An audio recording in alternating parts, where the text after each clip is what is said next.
Happy New Year! Happy New Year, everyone. Happy 2026. Yeah, it couldn't come fast enough. So that little kitty you saw in the opening credits there, she's back here. She's right here. Back She's right here. there. She's waiting. This is lap time. Yeah, this is normally when she's sitting on his lap. And she's pouting right now because she's really pouting. she can't be on my lap, but I can go get her and bring her and show her. If you want. No, she's happy now. She was making noise earlier. Yeah. She wants lap time. But or itchy. Laptop time. Uh-oh, you're suddenly itchy. Suddenly very itchy. Oh man. Sorry. She's Are you allergic to our audience? I'm allergic to the cat. But that's okay. Well, if she starts licking her butt, I'll just she do that. won't do that.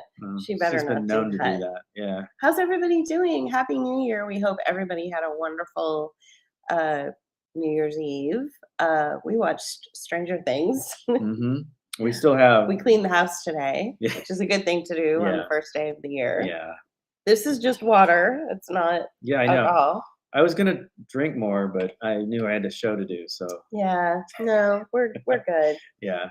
We used to do cocktails while we were doing our show. We used to, but we've turned over a new leaf-ish. Well, health issues have kind of caused that too. I think but. Let us know if you can hear us. Why don't you put it on the chat? Yeah. Let us know if you guys can hear us okay. Chat is on. And I think you put the wrong title in for Rumble. I'm going to see if I can go in and fix that. Okay, I know. I put the wrong date. The wrong date or something. Yeah, so, for Rumble, it's the wrong date. It was December 25th. Yeah, I'm going to see if I can fix that remotely. I don't know if I'll be able to. I know. Well, I think it was because I put in, you know what? It still says 2025. It says December 31st, 2025. Well, that's okay. It should say January 1st, 2026. We were gonna do the show originally on December last night. So yeah, I mean, we're all. I haven't done it. I haven't had. Well, okay. We're totally screwed up. We don't know. Our last bookmark was in April of 2025. So it's been about 8 months since we've done a bookmark, and so I had to find all my resources for it and make sure that I had the kitty cat beginning, opening. The whenever we feel like it video. Right. So I don't know how to do this. I would have to get into the dashboard. CD7382. Happy New Year. Your audio is good. Thank you. Oh, thanks. Yeah, great. Thank you. Good to know. Yeah. Thank you so much. We're using the Samson satellite microphone. It's a very stylish looking microphone. It's right here. It's very cool. You can't see how cool it is because it's facing up. Anyway, trust us. Trust us. It's awesome. Look it up. You can go to the Samson website. So what you're looking at is the January 1st, 2026 broadcast. It is not December 25th, 2025, and nor is it December 31st, 2025. It's actually January 1st, 2026.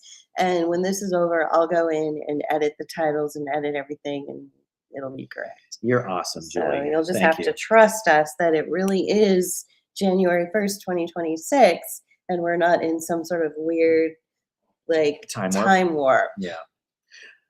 Although it's just a step to the left.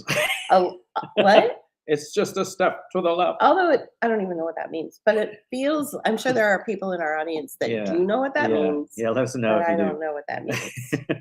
And then it's back to the right. So I promise you that it really is January 1st, 2026, because I've been waiting for this day for an entire year. Since January of 2025, I've been waiting for it to be January 2026. So, seriously, we're gonna walk through some of the reasons some of the bullshit. Why we've been looking forward to this day. Yeah, it's crazy. And I don't so mean while to be you're doing this, but doing this, I'm gonna just say December 31st, 2024. So actually, this incident took place 4 a.m. on exactly a year ago, January 1st, 2025. There was a false flag event in New Orleans, which is just under 90 minutes away drive from where we live right now. And we were there at Christmas, right before Christmas. So we had only been there a week before. And then we went back. Yeah. After the snow. Yeah, a couple weeks later. So this was a signal for an event in this region. Now, so check it out. Yeah. So after that, there was snow. We'll get into that in a second. But Super Bowl was happening in New Orleans that year as well. So last January, Super Bowl, February, whatever it is, I don't, whatever. And so we both were like, oh shit, here it comes. You know, now they're going to start attacking New Orleans. As if Katrina wasn't enough, even though that was 20 years ago, it's people still talk about it. The funny thing is though, it hit where we live harder, like massively harder. They're still like repairing things. We were not living here when this happened. We were not here when that happened. We should clarify. We need to qualify that. We were living in that landmass between New Orleans and Mobile, which is what they were calling that. The media. We weren't living. We weren't living there, but they were. Oh, we are. You're right. We weren't living. We didn't. But we're living here now. We're living in that landmass. That's what I'm talking about in the present tense. I was talking to somebody. It's like a comedy hour. It is. I was talking to. Here we have all these really salient, serious things we need to talk about, and forget it. I was talking to somebody last night on a bike ride for New Year's Eve bike ride, and she was telling me that so when Katrina hit, the news media called Mississippi a landmass between New Orleans and Mobile, Alabama. Right. And people here still are like upset. They're really upset. Yeah, and I would be too, right? So I was living in Chicago at the time, and you were living in San Francisco at the time. Yeah. Right. So there's a brewery in Hattiesburg, which is about maybe an hour away from here. And they're more inland, and they have some good IPAs and stuff, but they also have a limited, more premium beer that they put out called Landmass. That's actually really funny. It is funny. What's the brewery? It's called. It just escaped me. Oh, and where is it again? It's in Hattiesburg. Okay. It's oh hell, what's the name of it? It doesn't matter. It doesn't matter. I just like it just went out. It's Hattiesburg. It doesn't matter. It's Hattiesburg. I'm kidding. Yeah. Well, our local brewing company is making waves and kind of spreading out and getting into the area. They're called Fly Llama, and Fly Llama as in that llama is fly. The llama is fly. It is. It has a scarf, and the logo is a llama with a scarf. Yeah. Anyway, so I'm looking to how to get into the YouTube studio from the app. Yeah. So that I can change. You might not be able to change anything while we're in progress. Yeah. Okay. So it'll be after the fact. I'll put up a thumbnail after the fact anyway, so we'll make those changes. Okay. So for those of you who are tuning in now and saw that it was December 25th, 2025. Tonight is not. Tonight is January 1st, 2026. Happy New Year. Happy News Year. Yeah. So happy News Year, because we're gonna talk about some things. So false flag event in New Orleans. False flag event in New Orleans happened exactly 1 year ago. It was around 4 a.m. on January 1st, 2025.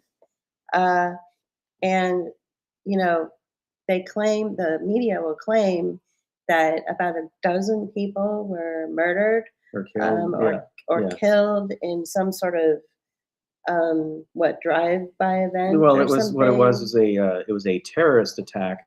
A guy driving a pickup truck, and he went from the main street, which is Canal, and made a sharp right turn up. I don't know. It was Bourbon or something. Yeah, Chapatulas or one of those. The problem with it is that at 4 a.m., I know New Orleans is a big party town. Believe me, we only live about an hour away. We've seen evidence of it. We've seen evidence of the party town. But I can guarantee you that people were asleep and at home, and the streets were empty at 4 a.m. At least mostly. So it was in the French Quarter where the attack took place, which is a very tight space. And the French Quarter rolls up. I mean, it rolls up at 2 a.m. and it's dead. There are some places, maybe here and there, a little off the beaten track that will stay open till 4 a.m. But honestly, this story is so unbelievable. So partly, part of the problem with it is that the turn that they made from Canal into the French Quarter it's not an easy turn to make. Right. And if this person was, had death on their minds to kill people, they would have had been going up faster, and the streets are really narrow. So that is possible. That is probable. But the thing is that they found like an ISIS flag or some shit like that in like propaganda. You know, all the trappings of like, well, we're in the CIA, and let's think about how we can make this look like it's an attack by a terrorist. Oh, I know. Let's put a flag in there, and let's put, you know, I'm you know. Yeah, I know. I mean, they're smarter than that, but they always go Are for they? the obvious. Well, yeah, because they They can. keep Well, they're not creative. They use the Exactly. same story over and over again, and the same Yeah. little tricks and stuff. So So the cat is yeah, well, she's going to going be the cat, nuts. you know, and Okay. she's fine. So Alright. she's sniffing the Mississippi coaster in the background. Okay. She's settling in. That's Roxy, by the way, if you don't know. Hmm, that's her Okay, name. that's her name. Yeah. Okay, so then, so then later in January, fast forward about a week or two, Hmm. we get a freak snowstorm in the Gulf Coast. Right. So we moved here. So we left San Francisco in 2018. We lived in Pittsburgh for 3 years or 5 years, and then Pittsburgh, Pennsylvania. we moved here in 2023 specifically to get away from snow. And closer to the ocean. And to get away, yeah, we left the snow shovel and the salt Yeah. at the house that So we the sold. Gulf Coast was covered with like 9 feet of snow. It wasn't just a couple inches; it was a good foot. I talked to people in Florida who were like, "Oh yeah, you had that little light dusting of snow." No, we had at back least in the beginning of the year. we had about a That's foot like to telling 2 feet. that's like telling people in 2005, "Oh yeah, you had a little storm called Katrina." Right. I suddenly felt what those people have been feeling for the last 20 years. I've only lived here for a few years. And I suddenly felt what they felt because my face got really red. I was like, no, we were under 9 feet of snow. This is what happened to us in January of 2025, a year ago. And it hit New We Orleans, were too. quarantined. All businesses were closed. All small businesses were closed. There were no snow plows, because why would the Gulf Coast ever have snow plows? That's Right. like saying to Florida, oh, you better stock up on your snow plows and your salt for all those, Yeah. icy rains you get. Come on. So we had no snow plows, we had no salt, we had no snow shovels, we had no way to dig out of the snow. All of the businesses were closed Except for Bicycle Works. at least 2 weeks, probably a couple of weeks. Everybody was quarantined, stuck inside. Schools were closed. Everything was shut down. Now people, of course, because people are people, they go out and have fun. They have snowball fights right out inside Yeah. we live in a house that is lots of windows. Like Yeah. we're like in a fishbowl. People walk by and wave at us while we're eating dinner. Like they can see through our windows and see us eating dinner Or breakfast. or breakfast or whatever. This podcast probably. So it's like we saw everybody was just waist deep in snow. Like It wasn't waist deep, but it was. they were having a They were great having a good time, time, and the yeah. snow was not just a dusting. No, It was wasn't. so much so that we were quarantined, Yeah. that we were shut down. It was another lockdown. Right. So this is what I've been Weather saying. warfare, right? Yeah. So this is what I've been saying for a long time, back in 2020 when COVID was sprung on us, and what a lot of people were saying is this isn't going to come in the form of jackbooted thugs putting bars on your doors and standing outside your house with guns to make sure that you don't leave. They're just going to not plow the snow. They're just going to let infrastructure fall apart. They're just going to suddenly close down your post offices and stop delivering your mail. I mean, this is what fascism looks like. Mm-hmm. It comes in the form of your managers making your life hell. So New Orleans first gets this terrorist attack, right? And then less than a month later, just a couple weeks later, we all get snow. We get we go a week later after the snow kind of like clears, and it's still a little cold. There's still little patches here and there because we were used to that, like in Pittsburgh, but people around here were like kind of surprised that it didn't go away right away. But anyway, we were able to drive to New Orleans because we were going to go see a show, a music performance. Who was it? I think it was. Do you remember? I do. It was. That's not coming to me though, but I can look it up. Was it at HOB? No, it was at the Joy Theater. The Joy, was it the Kills? No, No. I don't. It was either the Kills or it was the. I need my calendar. It was either the Kills or not Fantagram. Fantagram. Oh, it was Fantagram. Yeah, it was Fantagram. It was Fantagram. Yeah. Yeah. And two similar bands, so that's why you mix them up, right? They're not that similar. Well, they're similar in that there's two not. members of the band. Oh, that's true. And they're one male, one female, right? Right. And neither of them are married to each other. Right. In both cases, right? Exactly. So yeah. So anyway, so we went to see a show, but we were there, and there were snowbanks still, like dirty snowbanks, and it was kind of crazy. Felt like Pittsburgh again for us, right? So but it was New Orleans. I felt like I was in the upside down. So I'm living in the Gulf Coast, which is not known for snow, and I'm covered in snow, and I'm under lockdown again, and I'm under quarantine again, and I'm like, and not only is this happening, because the thing about COVID is that when it happened, we were all collectively coming together, cooperatively, like connecting through this emotional fascism that was taking over our life. We were all like, this is bullshit. Like every single one of us, like it didn't matter where we stood with our political ideologies, right? Or whatever. It was like, we are all going through this and this is bullshit. But when he and I went through it earlier this year in January of 2025, or, a year ago, it was just this small community of Gulf Coast residents and some New Orleans, even Florida, which Florida is like the butt of everyone's joke. Everyone, all of the shitty politics happen in Florida. All the weather warfare programs seem to happen in Florida. Yeah. All the shenanigans go on in Florida because, that's where Trump is. And so there's like a spotlight on there to kind of fuck with Florida. But so Florida, I thought, okay, so Florida would at least show some solidarity with us, for being under feet of snow and being quarantined and locked down.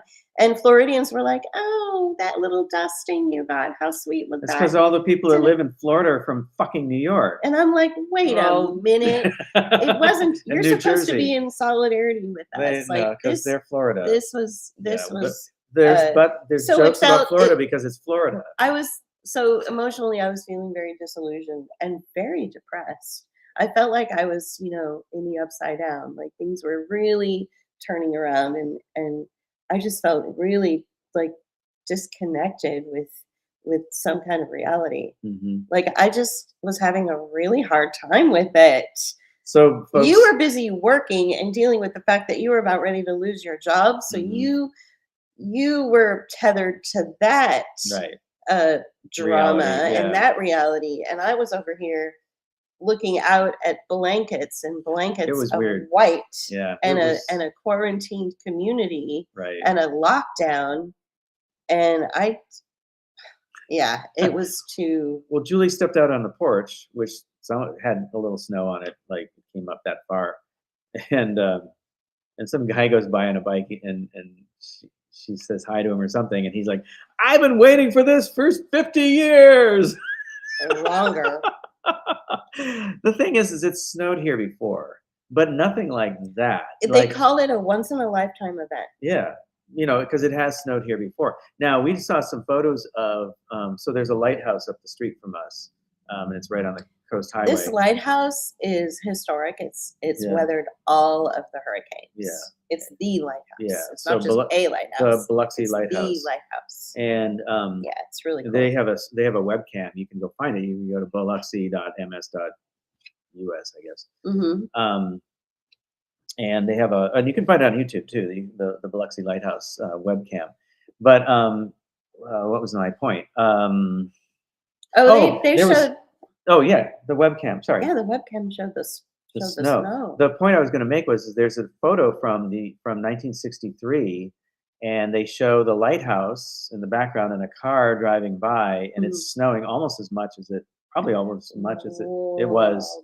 Less so. This was worse. This 2025 snowstorm was worse than that. Than that one. Yeah, that's that what everybody was saying. Yeah. Yeah. You know, and No, this that was was, bad. over 60 years ago. Right. And This was bad. so, yeah. That happened. Mhm. And then, And couple it happened weeks- around the same time because the lighthouse had the Christmas trim on it. Like, right. yeah, That's right. yeah. And then a couple weeks later, you lost your job, Mhm. your long-term job with the Big O. The Big The O. Big O. Speaking of the Big O, something else that was trending was Luigi Mangione. Right. Feels so good. So there was some things that we discovered with the job loss. You want to read off some? You can just Sure. read off, and we can Right. kind of rap Yeah. about it a little Yeah. bit. Okay. Yeah. Okay. Yeah. And then we can circle back to something else Hmm. that was happening. Mhm. But yeah, Luigi Mangione, because BT, whatever his name was, So what he was died. happened? In, What did in- we discover with the job loss? Okay, I just wanted to mention this. Okay, Yeah, and then but I'm going to move on. we talked about I'm the gonna- job loss. I'm so going to move let's on. Move back to that once we talk about the job loss. Okay, Mhm. I tied it in because the connection of the company I was working for. Right, but let's get to that eventually. There are more important things that are going No, on there right are. now. No, we have to talk about Mangione right now. Okay, so with the job loss, this is Julie. This is February, and I'm still in January. You're still in January. Fine, if you want to talk about No, we'll BT's talk- assassination, We'll that's talk what- about the job loss right now. BT. I can feel the spirit of BT from BT. either hell or heaven saying we really need to talk about BT first. So look, I mean, this kind of ties in with the job loss because it does. It really does. When BT. So what was his name? Brian Thompson. Yeah, Thompson. Thompson. You don't even know your own Well, so he was vice president. No, he was the CEO of CEO, sorry. of not Optum, but United Health United Health Group's Insurance. wing, whatever. Yeah, health group, whatever they're called. United, yeah, Health. And he was murdered outside of this hotel in New York where they were doing a. The story the was story that is he that- was and the story is that Luigi Mangione. Don't be. I'm not. I'm just Be saying his careful. name in We have some Italian. lovely Italian people Yeah. that we love very much watching. Luigi Mangione. So he was like, you know how uncreative they are, right? So they take, one of the characters from, Donkey Kong, Mario Brothers, right? Mario Brothers. From Mario Brothers, and meld it with that flugelhorn player.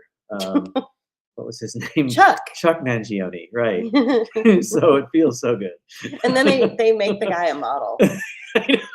Right? Oh, and he was a man. And he's a model. He Right. is a model. They He don't is a make model. him a model. He is a model, right? And he had some money, but he was upset about how people, couldn't get their insurance and how, So United they Health Group was, say. and That's the narrative. right? but That's the story. But what was going on is United Healthcare Group was actually denying people like real, like, Yeah, so I you was on got- the You inside. got on the inside. And You were on- I'm seeing the feed or the chatter going on in the back channels in the company, and people were like, yeah, no, they this were is denying things to their own employees. exactly, and some people who work on the claims, they saw this one case, and the person was like on death's door, having an emergency, and freaking UHG denied them, saying, "Oh, you don't need that. Coverage, right. Denying them the coverage. You don't need that. You should have checked first before you went to the hospital."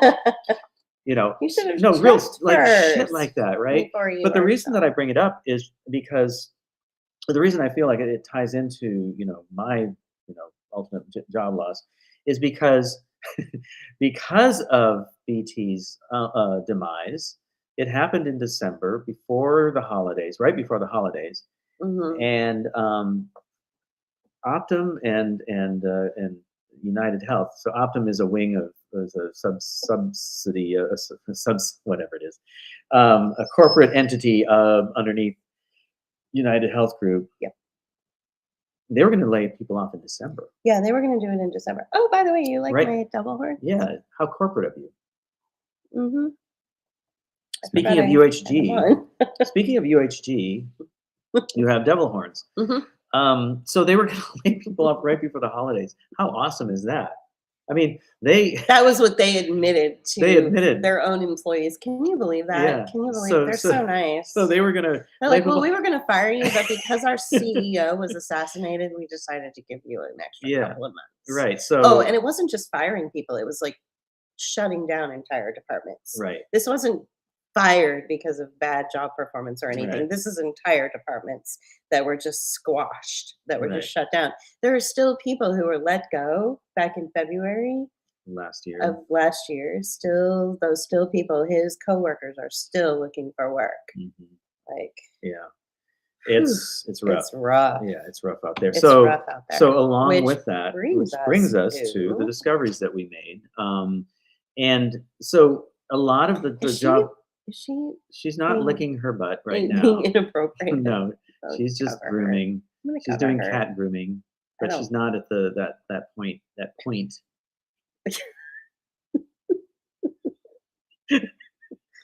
Cat butt. I didn't want a cat, by the way. I Once my 20-year-old cat died, I was like, didn't either. done. But she appealed to your empathy My and said, "Please, Mrs. It's so cold out here in Pittsburgh in October." with her Pittsburgh accent, I was like, Yeah. okay, we got to stop that right there. Right. Let's reverse Ye- course on that. What before you go downtown, I She's- need to ask you a favor.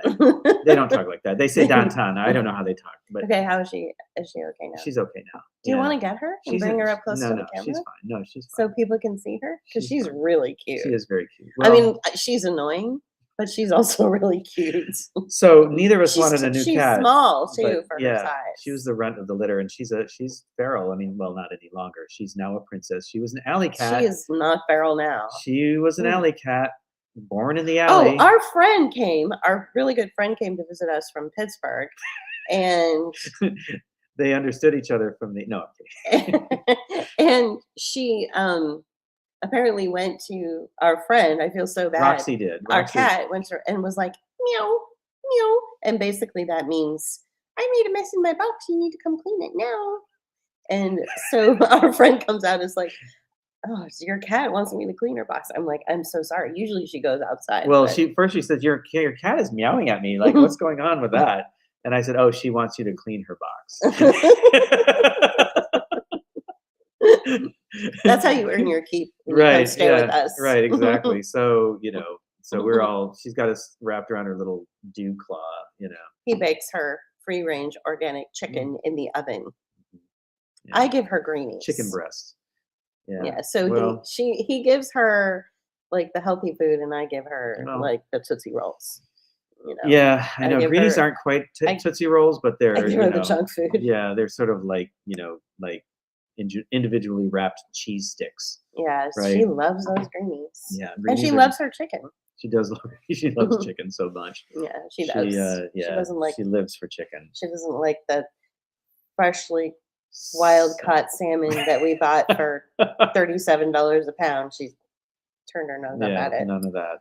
None of that. So, Anyway. all right. So She because doesn't- of the job loss, we could afford organic free-range chicken breasts for our cat. Yeah. Anyway, when we found out about the job loss, there were also layoffs going on all over the country. I mean, this is what we found out by going to LinkedIn. Mhm. And there was a massive amount of layoffs that had been going on since in 2024. And the corporations were blaming AI.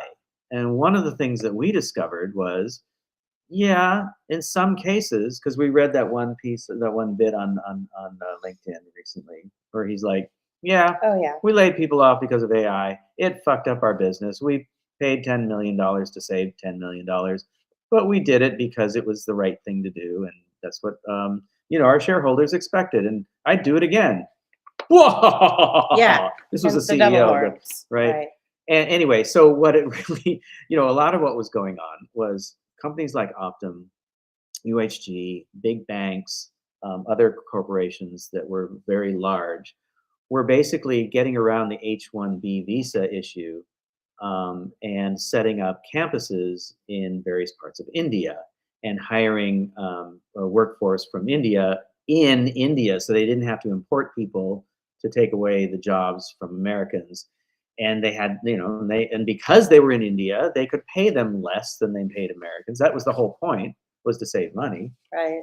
But then later, as Trump came in and started, doing the bidding of the All In guys, All In podcast. Yeah. David Sachs, Chamath then all the Palihapitiya, billionaire set. Friedberg, and J. Cal, Yeah, fuck them. former guest model.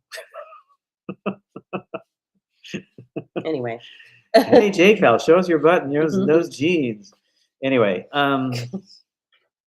because he started doing their bidding, the billionaire bidding, they started bringing in the H-1B visas, which were, starting to, so now they've got Indians doing American jobs, working American jobs in India, Indians in America doing jobs in, for less. And this is not a racist rant. I'm not, this is this facts. These are corporate practices. This is corporations just saving money. That's it. Yeah. And they don't care about their own. They don't care about the quality of their own production. That's what's so staggeringly bizarre about this discovery that we made, this revelation that we came to, is that usually, like, we grow up to think that, okay, well, you got to do what you got to do to create the best product in America, to be the best, most innovative, most professional, the best product. But what's happening with this is that they're losing their credibility to China. They're losing their credibility to the rest of the world. Yeah. The quality of every technology is plummeting, is just going through the floor. So if AI bots aren't doing like weird things with customer service, like promising, people checks being cashed in the, the outer stratosphere, right. Or whatever. Which was a story that actually we were reading about. That same one that I was quoting earlier. And customers hallucinating and customers were saying your check is in the outer realm of the astral plane. The astral plane. Gotta love AI. So right? AI is hallucinating and like messing up customer service, and then the Indian workforce in India was not doing things the way that American professionals would do things. And so quality went down, and yet the corporations keep doing it, right? Right. And so corporations don't even care about their own quality now. And meanwhile, back at the White House, the Trump administration is not reporting all the job loss. In fact, they've made it They've prohibited the Bureau of Labor Statistics. The most wouldn't give the true numbers for the unemployment the rate. Most bipartisan of all the bureaucracies in Washington, D.C. was not allowed to release the statistics that they gather and put out there. So so you also had a personal experience. Yeah, so I was going to get to that. Yeah, but what it did is it hit like 3 of the points. Like, usually what happened in this time frame when people were looking for work, they came across one of the points. But with you, it was all 3. That sounds like around me. One.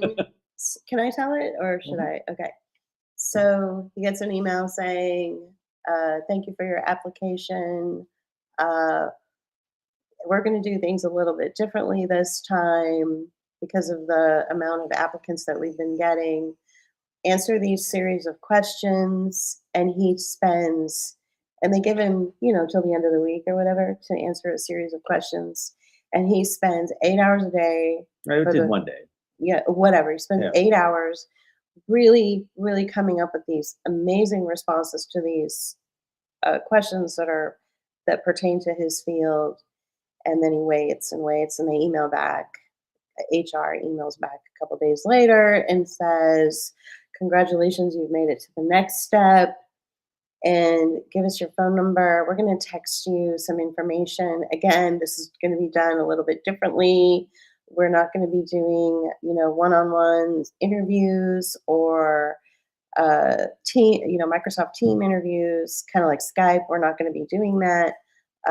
So he gets an email basically, or a text message with a job offer. Mhm. And it's, and and then what happens is we go to bed that night, and all of a sudden I just have this epiphany, and I start going through LinkedIn, and I'm seeing that all these people have gone through what he just went through, where they answer a series of questions, they get a job offer, and they are out tens of thousands of dollars. And they're just warning people all over the place, do not fall for these scams.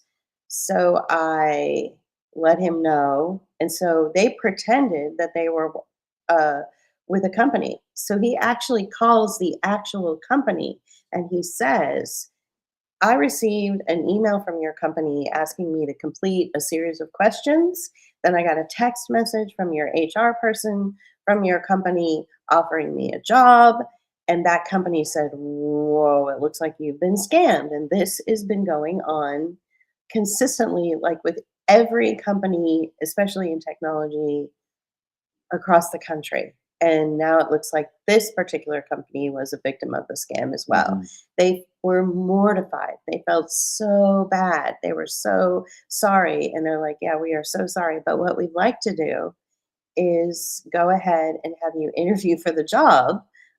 Which they had on their website. It Which they actually had was on a their website. But yeah. see, this is the second. So Yeah. the first part of what we discovered with him looking for work was what I just explained to you, which was all about fake companies or or hackers Mhm. or ne'er do wells, Scammers. scammers, Yeah. criminals pretending to act on behalf of companies so that they could go to applicants, and then when the applicants gave their bank information in order to purchase equipment that they would need for the company or to sign up for direct deposit, they would then drain their bank accounts. Okay, that's one scam. The second scam is that companies were putting um, in their on their career pages, they were claiming that they had all these jobs that needed to be filled. Actual companies, actual companies, Mhm. right? Not Like, scammers. you know, and it was an internal and sort of an internal fraud. And it was and what that does is by putting this job type, like say you need like a legal assistant for like a big law firm. That's very legitimate. They need a legal assistant. It's a big law firm. And so 100,000 legal assistants go and apply for that job, and not one of them gets hired. And the job is still listed on the website. What's happening is the HR department and marketing, in combination with LinkedIn, they get funding. So every time they say, well, we really got to fill this position, but we can't seem to find any good applicants, they will still get the funding to to their like marketing and to Or HR whatever, yeah. and to So whatever they they call need. so they call these ghost jobs. They're called ghost jobs. And And so go ahead. and so the guy that he spoke to that said, oh my gosh, it looks like you've been the victim of this scam. This company was pretending, sending you a text message, pretending to be our HR department. We feel so bad. Let's go ahead and have you interview for the actual job itself. But it too was a ghost job because he met with the CEO of the company, and the CEO was like this the whole time. He's like wigging out. He's Yeah, he like wasn't into really it. twitchy, and Yeah. he It doesn't help that he looked like a Goomba, but and he was really just non-professional, unprofessional, Yeah. and there was something really off Mhm. with this interview that he had with the CEO, right? And we find out late, and he finally just, he has this conversation with the CEO, and JP says, okay, fine. So who currently does, the work that he's applying for? Who currently does that? And he's like, oh, offshore, India. offshore. And so offshore is code for India. Yeah. And so JP's like, all right, it's a fucking ghost job. So not only was he scammed through the scammers, where he was told that he was hired at this company, but then the company itself was telling their stakeholders that they need more money to fill this position that he was applying for. And they had never had any intention of filling it. They gave it to India months ago, Mhm. right? Yeah. And they were pretending they Right. were going through the motions. Right. So Yeah. we hit all the points. Like most people, it was either, most people who were looking for jobs, they went through the ghost job situation and then it ended there. Right. Or they went through the rigmarole of going through some bullshit interview process, um, and or and it never materialized, Right. and then they had their bank accounts stolen. Right. But it hit. Well, The so fraud was right. 360 for So him. right, exactly. So there's two other things that were going on. So there were the jobs that Julie was talking about, like they were getting listed on LinkedIn, and people would apply to them, and um, they wouldn't hear anything. And I did this too. I applied It for turns out hundreds of jobs. LinkedIn too is Is culpable kind of for culpable for this. yeah. And then well, and so that what would happen is you'd go back like a month later or 2 weeks later, you wouldn't hear anything, or you'd get a response saying thank you, but we've gone with somebody else. Well, that's not true because they still had the job listed, or it would pop up again, a month Just like a or month 2 weeks or later. a month Yeah. later. And so there were different reasons for doing it. Like Julie said, like funding for for HR or whatever. A lot of times companies would do it to make it look like they were doing so well, they're hiring all these people, so it helps with investments, investors investing in the company. So again, Right. like funding, right? Mhm. And then the one of the other reasons was um, hiring managers wanted to get a glimpse at what the talent pool was like out there, and so they put these things out so that they get the resumes, so they could kind of get a like what's the weather out there, right? Right. And so all of these things are all fraudulent.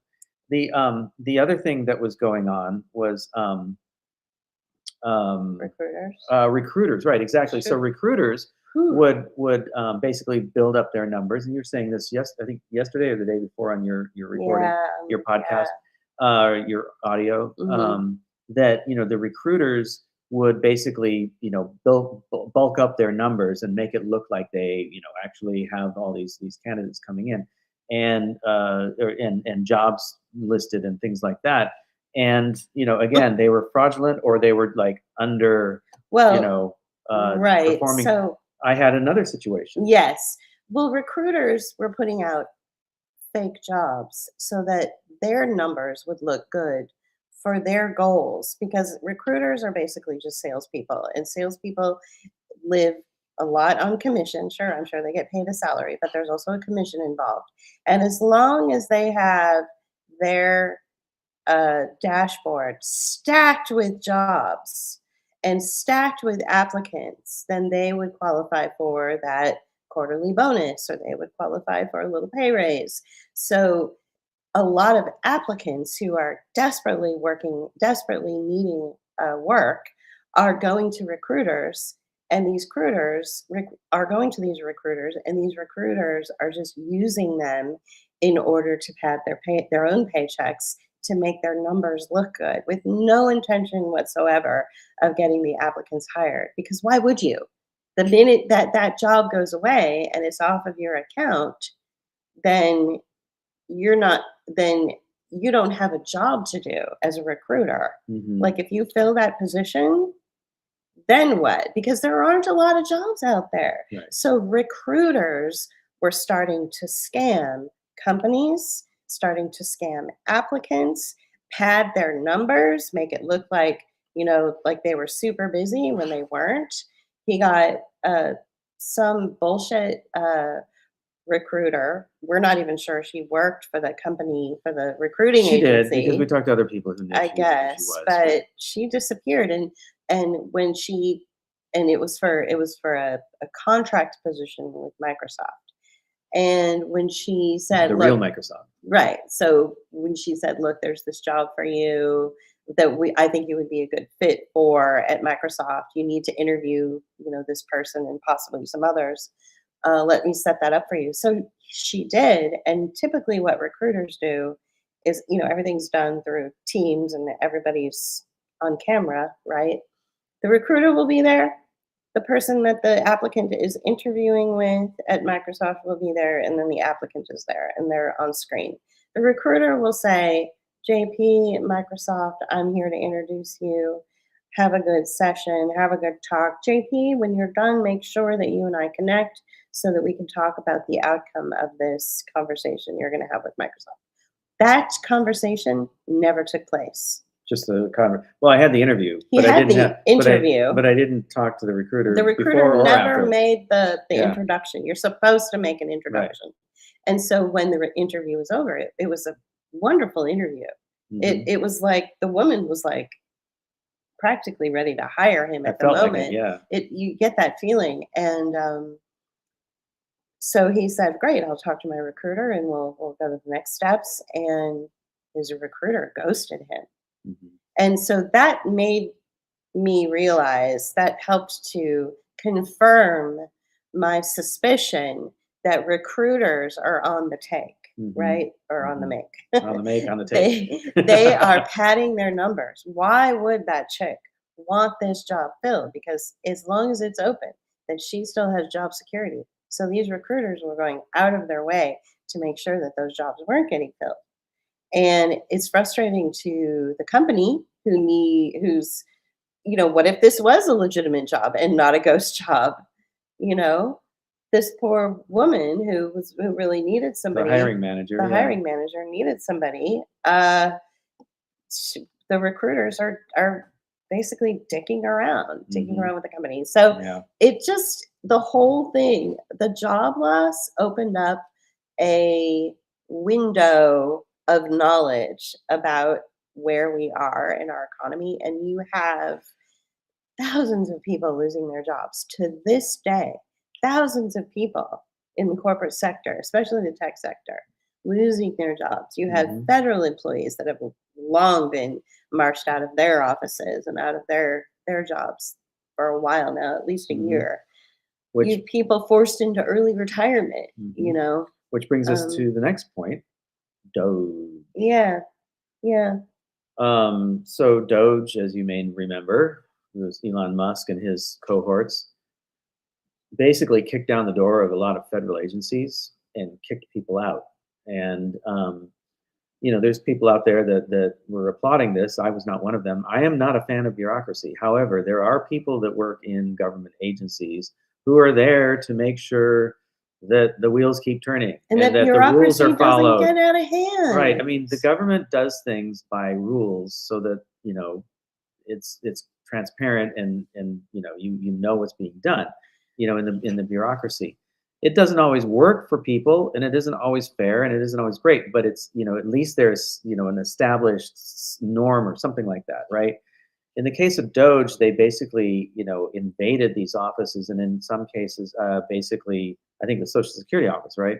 And they exposed everybody information in the country to Peter Thiel, who runs Palantir, a defense contractor that's about data collection. So the Defense Department now has every single American's address, bank account information, Social Security card, Social Security number, your income, your earned income.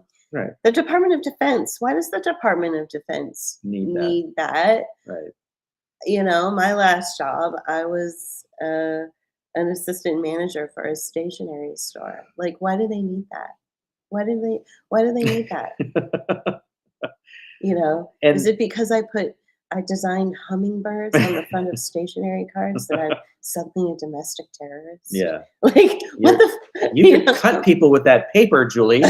Why paper cuts are the worst. So this is what Doge did. And that's why Doge was so short-lived. It popped in, it did the damage, and then suddenly it was all, it was dismantled. They got Everybody what they was fired because they got what they needed. Yeah. They sold all of the information. They were the liaison between the government and Peter Thiel's defense contractor, Palantir. Well, I think the firings were, twofold. One was, ideology, Musk's ideology of getting, of slimming down government, and Trump too. I mean, he's all about that, right? Run government like a business. That's always been anyway. Yeah. I'm not going to go into that. But getting rid of people. But I think that was also cover for what the fuck they were doing in there. Of course, it was all about taking all of our, and this is more than just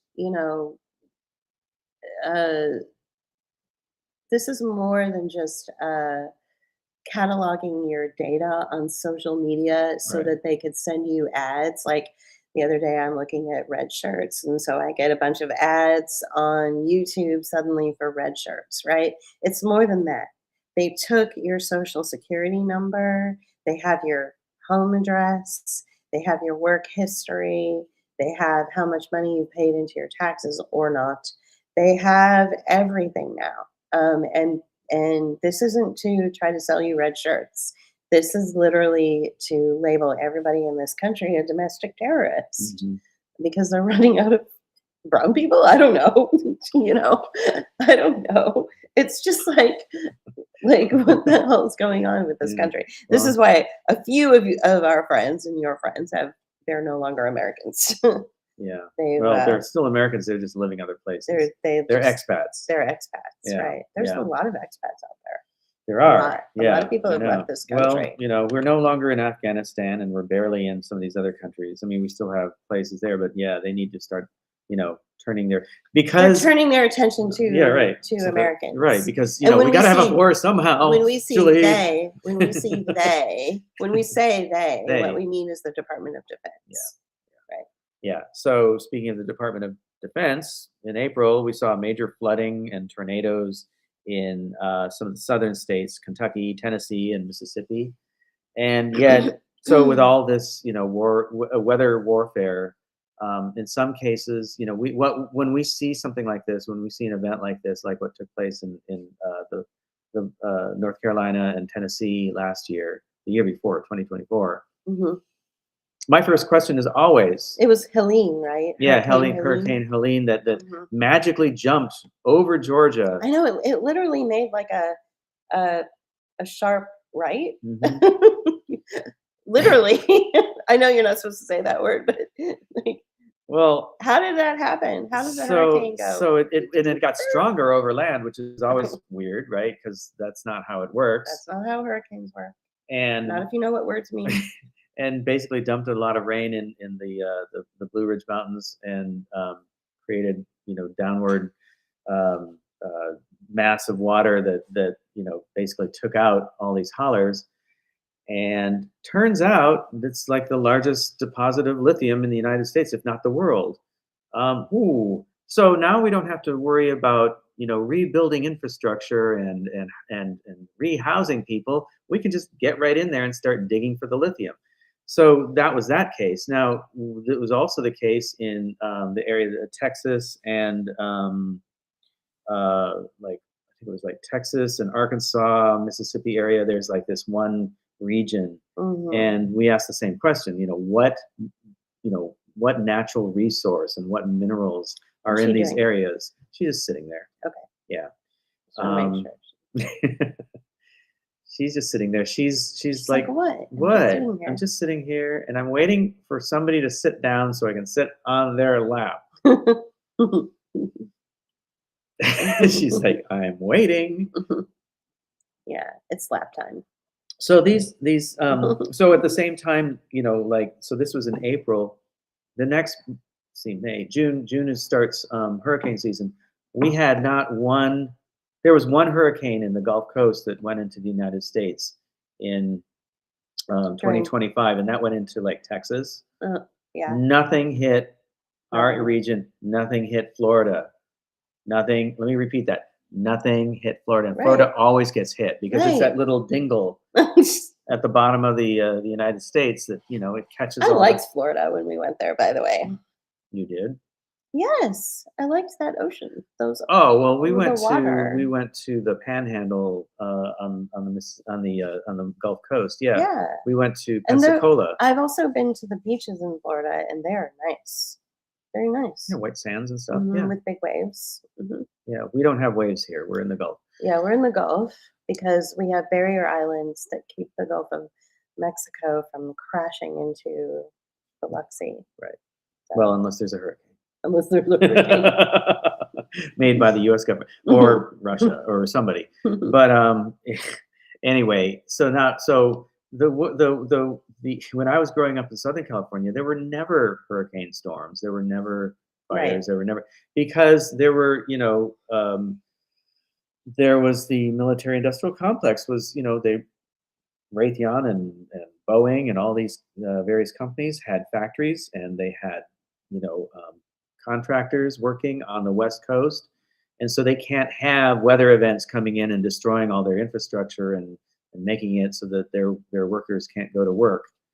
So, and I discovered this through some various videos that we've seen over the years. I'm total, it's like somebody not who doesn't know is they're like, you're such a conspiracy theorist. But I mean, whatever. I believe that just as weather can be created and used to destroy things, it can also be used to keep weather away. So whatever energy devices they're using and have been using since the 1920s, by the way, and have been, developing them, improving them over time, it keeps the weather away where you want it to keep away from. And since Trump is in the White House, it makes sense to me that there are no hurricanes coming in Florida in 2025. And there probably won't be any this year, but I might have to eat my words, but we'll see. You probably will. See. Probably will. Yeah, I know. Watch, we'll get a big fucking... Anyway. Well, there is something coming, right? Don't you think there's going to be a big disruption? Yeah, there's going to be a disruption, but I don't think it's going to be weather. I think it's going to be something else. If it is weather, at least. Although, so we'll get into this later, maybe but like there's fires going on right now too. So,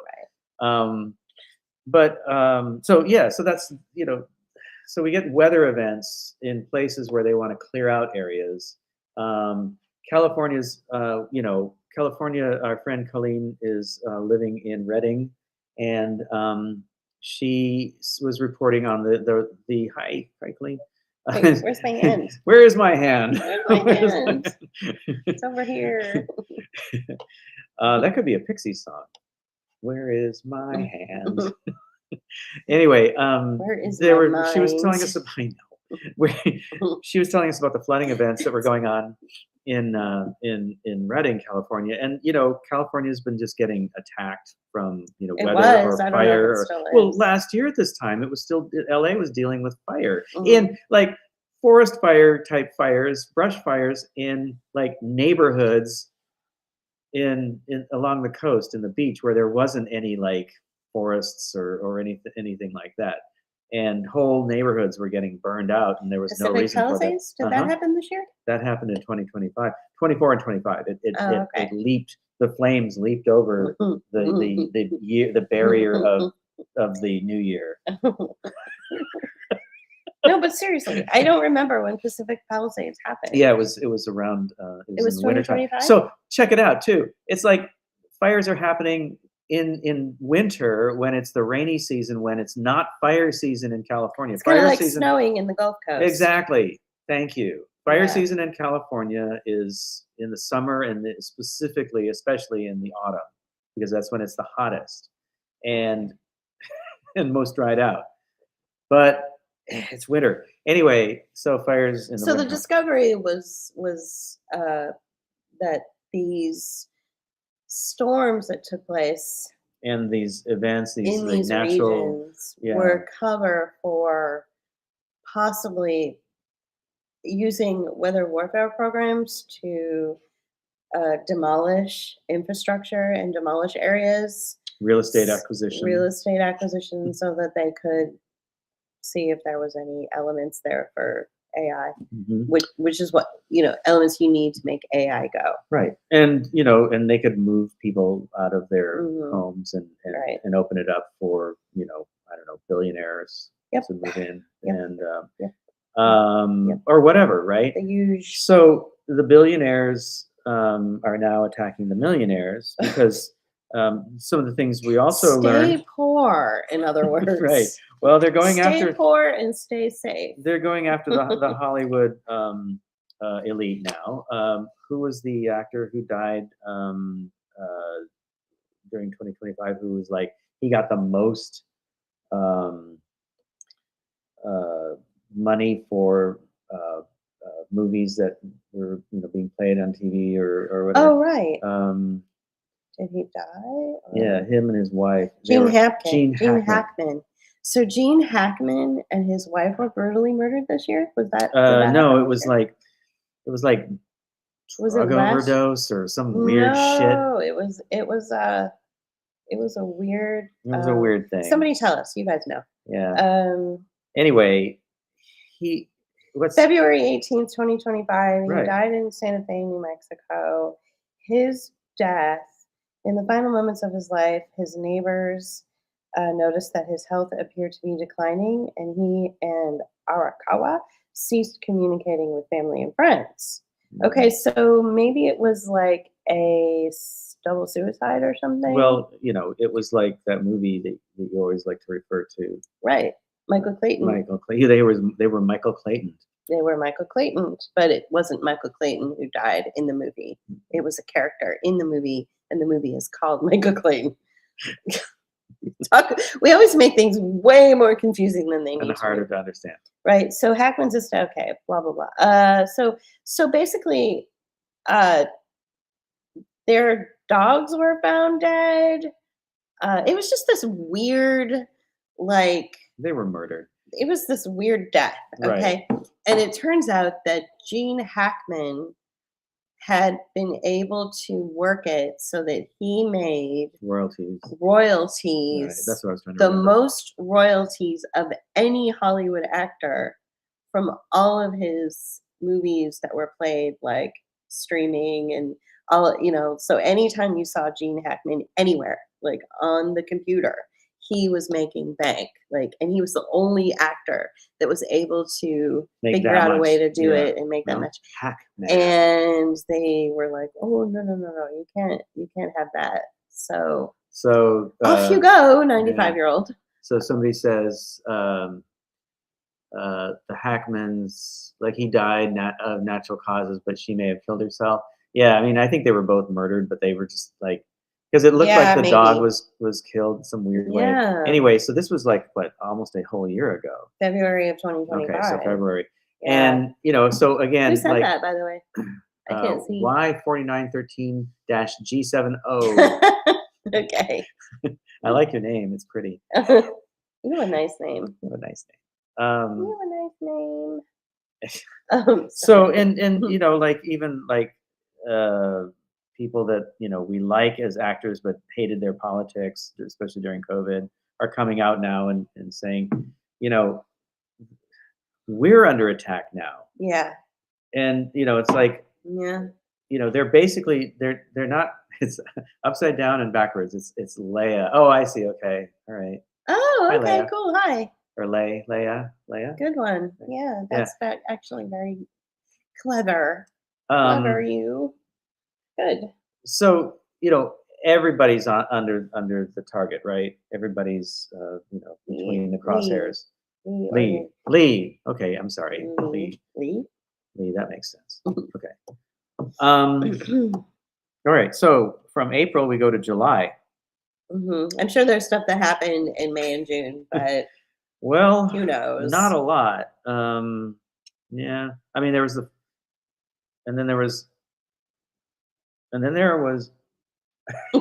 Memorial Day happened in there somewhere. Oh yeah, and I'm sure something happened on Memorial Day. Yeah. Oh look, the cat just went away. Oh. So should I go get her? No. I can get her and bring her to the camera now. She will bite you. She will not like this. She is not an affectionate cat, except she does like to sit on his lap at a specific time every night. This is Roxy. This is Roxy. She has a pink nose. Isn't she cute?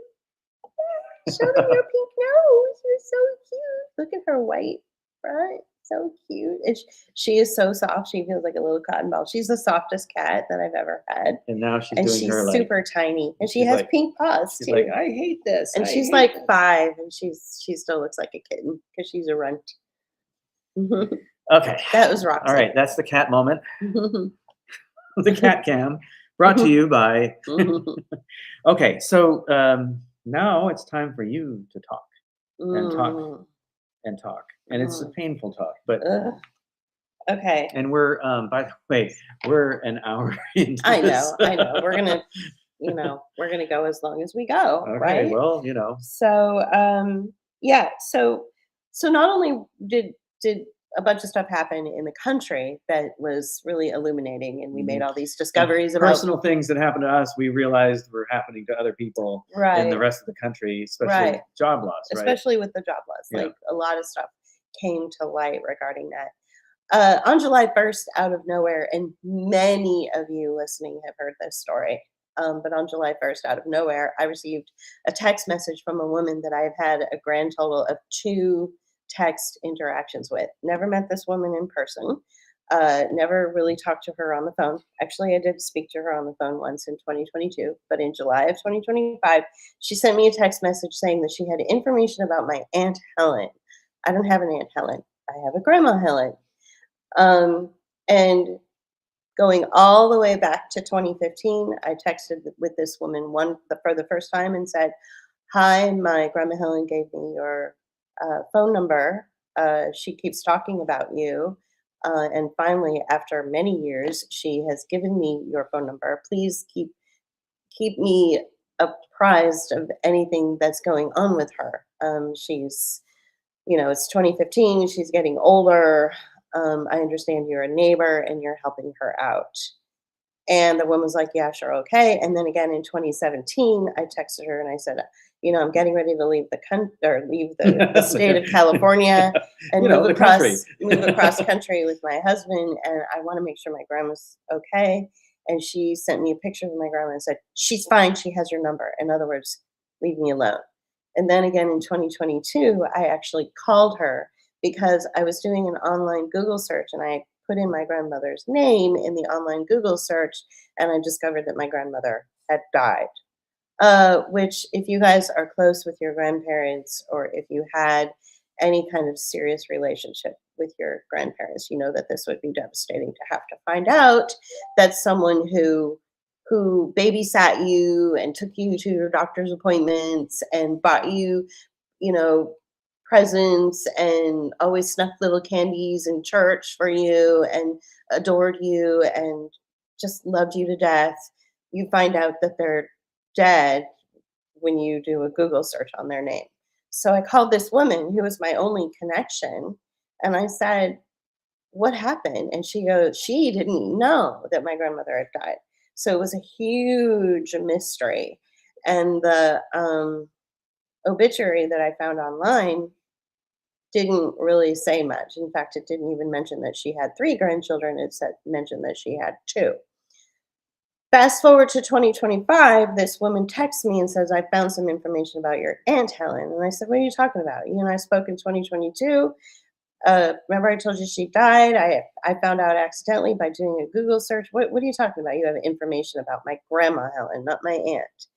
And turns out this woman had filed a probate case in the state of California claiming that she was the long lost niece of my grandmother. And so she defrauded the court, and then the court continued the fraud by keeping the case open. And when this woman reached out to me, it then became my responsibility to inform the rest of the family about what was going on and try to remove this woman from this case and get this case shut down. Well, the case didn't get shut down, but the woman was removed, thank goodness. And every attorney I talked to said, "Your grandmother didn't have any money, didn't have any property, and she died in Florida. So why is this in California? She may have lived in California from like 1960 all the way up to 2019, but the Right. fact is she died in Florida. So why is this even a California case?" Right. And the only way that it would be a probate case is if she had real property, meaning things Real, that, yeah, like like a like house, a house, or land, or and she things never that, did. She yeah. lived in a dumpy little apartment on the poor end of town in San Jose, California, in a rent controlled apartment. Okay. She was a cashier for 50 years of her life at Safeway. Safeway, Yeah. but she is not a rich woman. Right. So so I so the judge finally did the right thing after I spent, over $1,000 of my own money. The judge finally did the right thing and and shut the case down and dismissed the case and said, "Oops, sorry, wrong venue. It should open up in Florida." Well, one of my brothers lives about 30 minutes from Florida, from From the Florida probate court. So he's like, "You know what? I'll take care of it." I'll open up the probate case in the county that it's supposed to be in the county that she died in, and we'll just do the same thing that was done, but this time, we'll do it right because this other woman who defrauded the San Jose court and lied, claiming that she was a relative, is now out of the picture. So we'll take care of it, and I'll get us an attorney and all this. And I was like, okay, that. Oh, What? Go ahead. What's I was up? just going to say to Lee, it wasn't Social Security fraud. She was trying to get access to bank accounts and Right. investment accounts that existed that may or may not have had money in them. Right. So that's all. Most likely they don't. Yeah. So so my brother has me speak to this lawyer on the phone who gets all this information from me, and I send her all of these documents. Mind you, between July and November, when the case was active in California, I did all the research. I did so much legwork and so much research and so much work, hard work into trying to find out what happened to my grandmother. How did she get from California to Florida? And I started to uncover all this crazy stuff. Her name was also attached to a home in Wisconsin. And I was like, what is going on? And it turns out that somebody that she's not really officially related to, came into her home in California when she was in her 90s and moved her across state lines and didn't even tell the next of kin, didn't even tell the family members. They were, I guess it was like a step nephew. It was my grandmother's stepbrother son. My grandmother had a stepbrother. It was his son who did it. She gives me that look. They're so not related. They're not related. First, the thing about my grandmother is my grandmother was you said the word abandoned is too harsh. My grandmother was abandoned by her biological mother and raised by her grandparents. I don't think it's now that I know more about the situation, I don't think it's as harsh. Okay. Yeah. My grandmother was not raised by her biological mother. She was raised by her grandparents.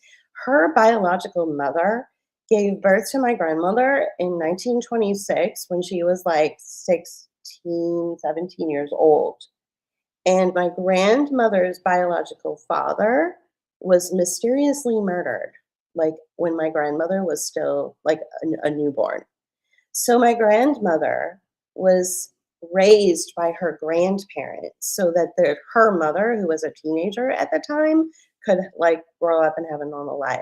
When my grandmother was just about ready to get married herself is when her biological mother married a man and had 2 kids.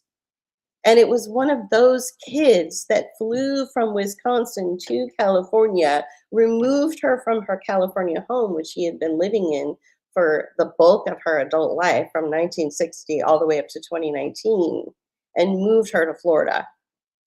And nobody ever contacted the grandchildren, her next of kin.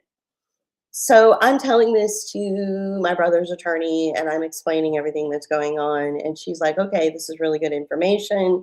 Give me all of your documents. And I gave her a few documents here and there. And then comes the ice cold bucket of truth. Right. She goes, oh, by the way, I'm not representing you. I'm only representing your brothers because you are not biologically related. To her grandmother. To my grandmother, which is true. I am not biologically related. When my mother married my father, I came with my mother. I have a biological father who I never knew, never met. And I met the father who raised me. I met him when I was an infant. And so he raised me from the time I was 1 year old up until he died, which was 2007. And so obviously his mother was my grandmother. And I said, well, wait a minute. This is the only father and only grandmother I've ever had my entire life. And this attorney said, too bad. too sad, don't care, don't know you, don't care. Then the thing that people don't realize is that my brothers never had a relationship with my grandmother the way I did, because my brothers are 10, 11 years younger than me, 7 years younger than And they me. grew up in the Midwest. They grew up in the Midwest. I grew up in California. I spent the night at her apartment. They've never even been to her apartment. One brother has been one time to her apartment. I was at her house all the time. I was with her all the time. I had trips with her. I had a relationship with this woman. They did not. In fact, when my dad died, her only son, they stopped having a relationship with her. Whatever little relationship that they did have, it ended completely in 2007. Yeah. I Now, continued the The relationship. one bit of information that is in here that you left out, and why the lawyer said what she said, is that Julie had never been adopted by her father. By my biological father. No, by your adopted. I mean, by father. my adopted Yeah. father. I was never officially legally adopted. But just because I was never officially legally adopted by the family that raised me since infancy doesn't mean that I don't have any rights. Do you know how many people have never been officially, like, legally adopted by the families that have raised them in this country? You would, nobody would have any rights anywhere. There's millions of us out there who were raised by a family since infancy, and were never officially legally adopted. You think that suddenly, that because of that they don't have any rights? Of course not. So federal law, which state laws have adopted their own versions of this throughout many, many states. There are a few states that don't recognize it, but they're very few. Like the one we live in. Ironically, it doesn't matter though.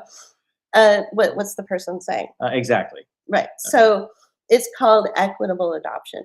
And if there is a dictionary out there with the word equitable adoption, there's all this criteria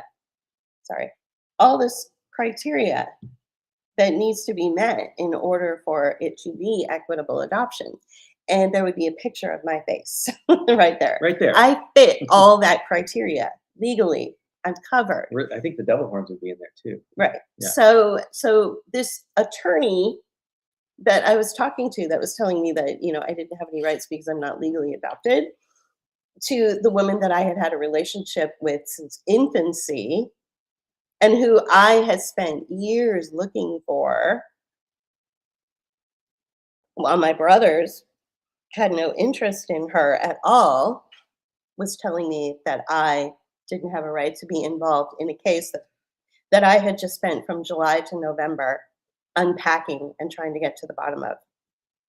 And so I looked her up, and she's not a real attorney. She doesn't have a Florida license. My brother lives in Florida. He got this old friend of them, or of theirs, or whatever, a woman a complete stranger to me. I don't know who this woman is. She didn't have a state ID, a Florida bar number at all, so she wasn't a lawyer. So she misrepresented herself, which doesn't look good. She's a paralegal. Right, she's a law clerk. Or yeah, she's not even a paralegal, she's a law clerk. She misrepresented herself. Now, her husband is a lawyer, but she claimed that she was the lawyer. Right. So it turns out that equitable adoption is a very legal thing. And if she was a real lawyer and she had any understanding of anything, she would absolutely make sure that I had as much legal standing in this new probate case that's supposed to be opened up in Florida as of November 6th, but never was yet. Don't know why. Probably because there's no there. Yeah. So in this whole process, I'm talking to different attorneys who are like, yes, absolutely. Equitable adoption is a thing. There is a reason that it exists. It exists to protect people just like you, who grew up in a family. You were raised by this family. And so, of course, and so some of the attorneys were like, so why didn't your father ever officially adopt you?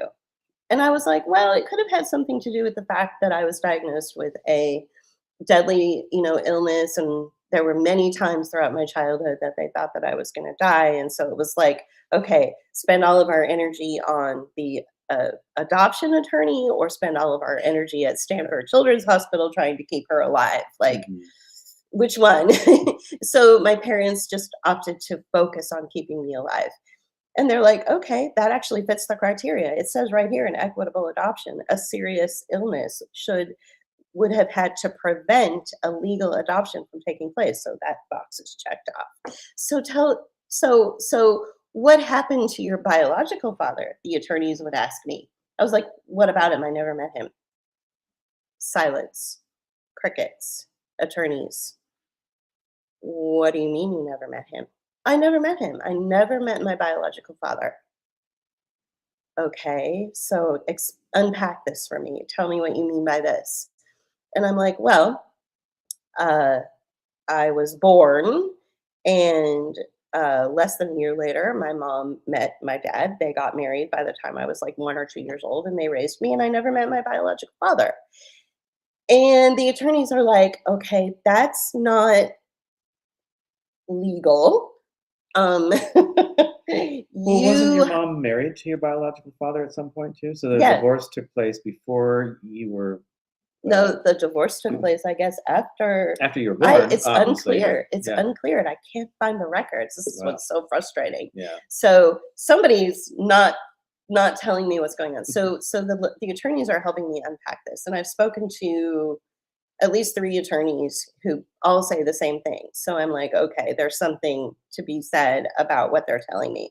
So my discovery is that, and so they said, okay, what about like all you said you were very sick as a child and you had to go to Stanford Children's Hospital all the time.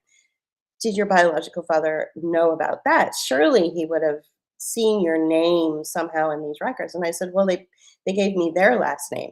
And the attorneys are like, okay, what? They had you under a different last name than what was your legal name for all of your medical records. Okay, well, what about school records? Same thing. For the first 15 years of my life, I was known as this person, not this person. And they're like, not legally. Exactly. Never adopted. So they just falsified information to hospitals, to public schools, to records. I guess so. I guess so. They gave me a name that wasn't my legal name. And yet they never officially adopted you. Exactly. Okay, so you're in California up until what age again? Oh, about 11 or 12. And then what happened there? Like, so your biological father, what if he was trying to find you? You were in California, which is where he was, so he could have easily found you while you were in California. What happened when you left California at like age 11 or 12?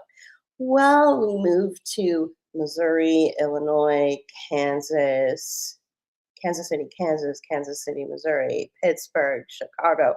And the attorneys are like, okay, you just rattled off 7 states that you lived in from the age of like 11 to, and when did you move back to California? Uh, so it would have been 1982 to say 1993 when I moved back to California. So about 11 years, your parents moved with you all of these different states. And how many schools were you enrolled in? Oh, I don't know. I guess about a dozen. Under what name? Their name. The attorneys are like, I hate to tell you this. Look, I hate to be the one to tell you this, but it sounds like you were kidnapped.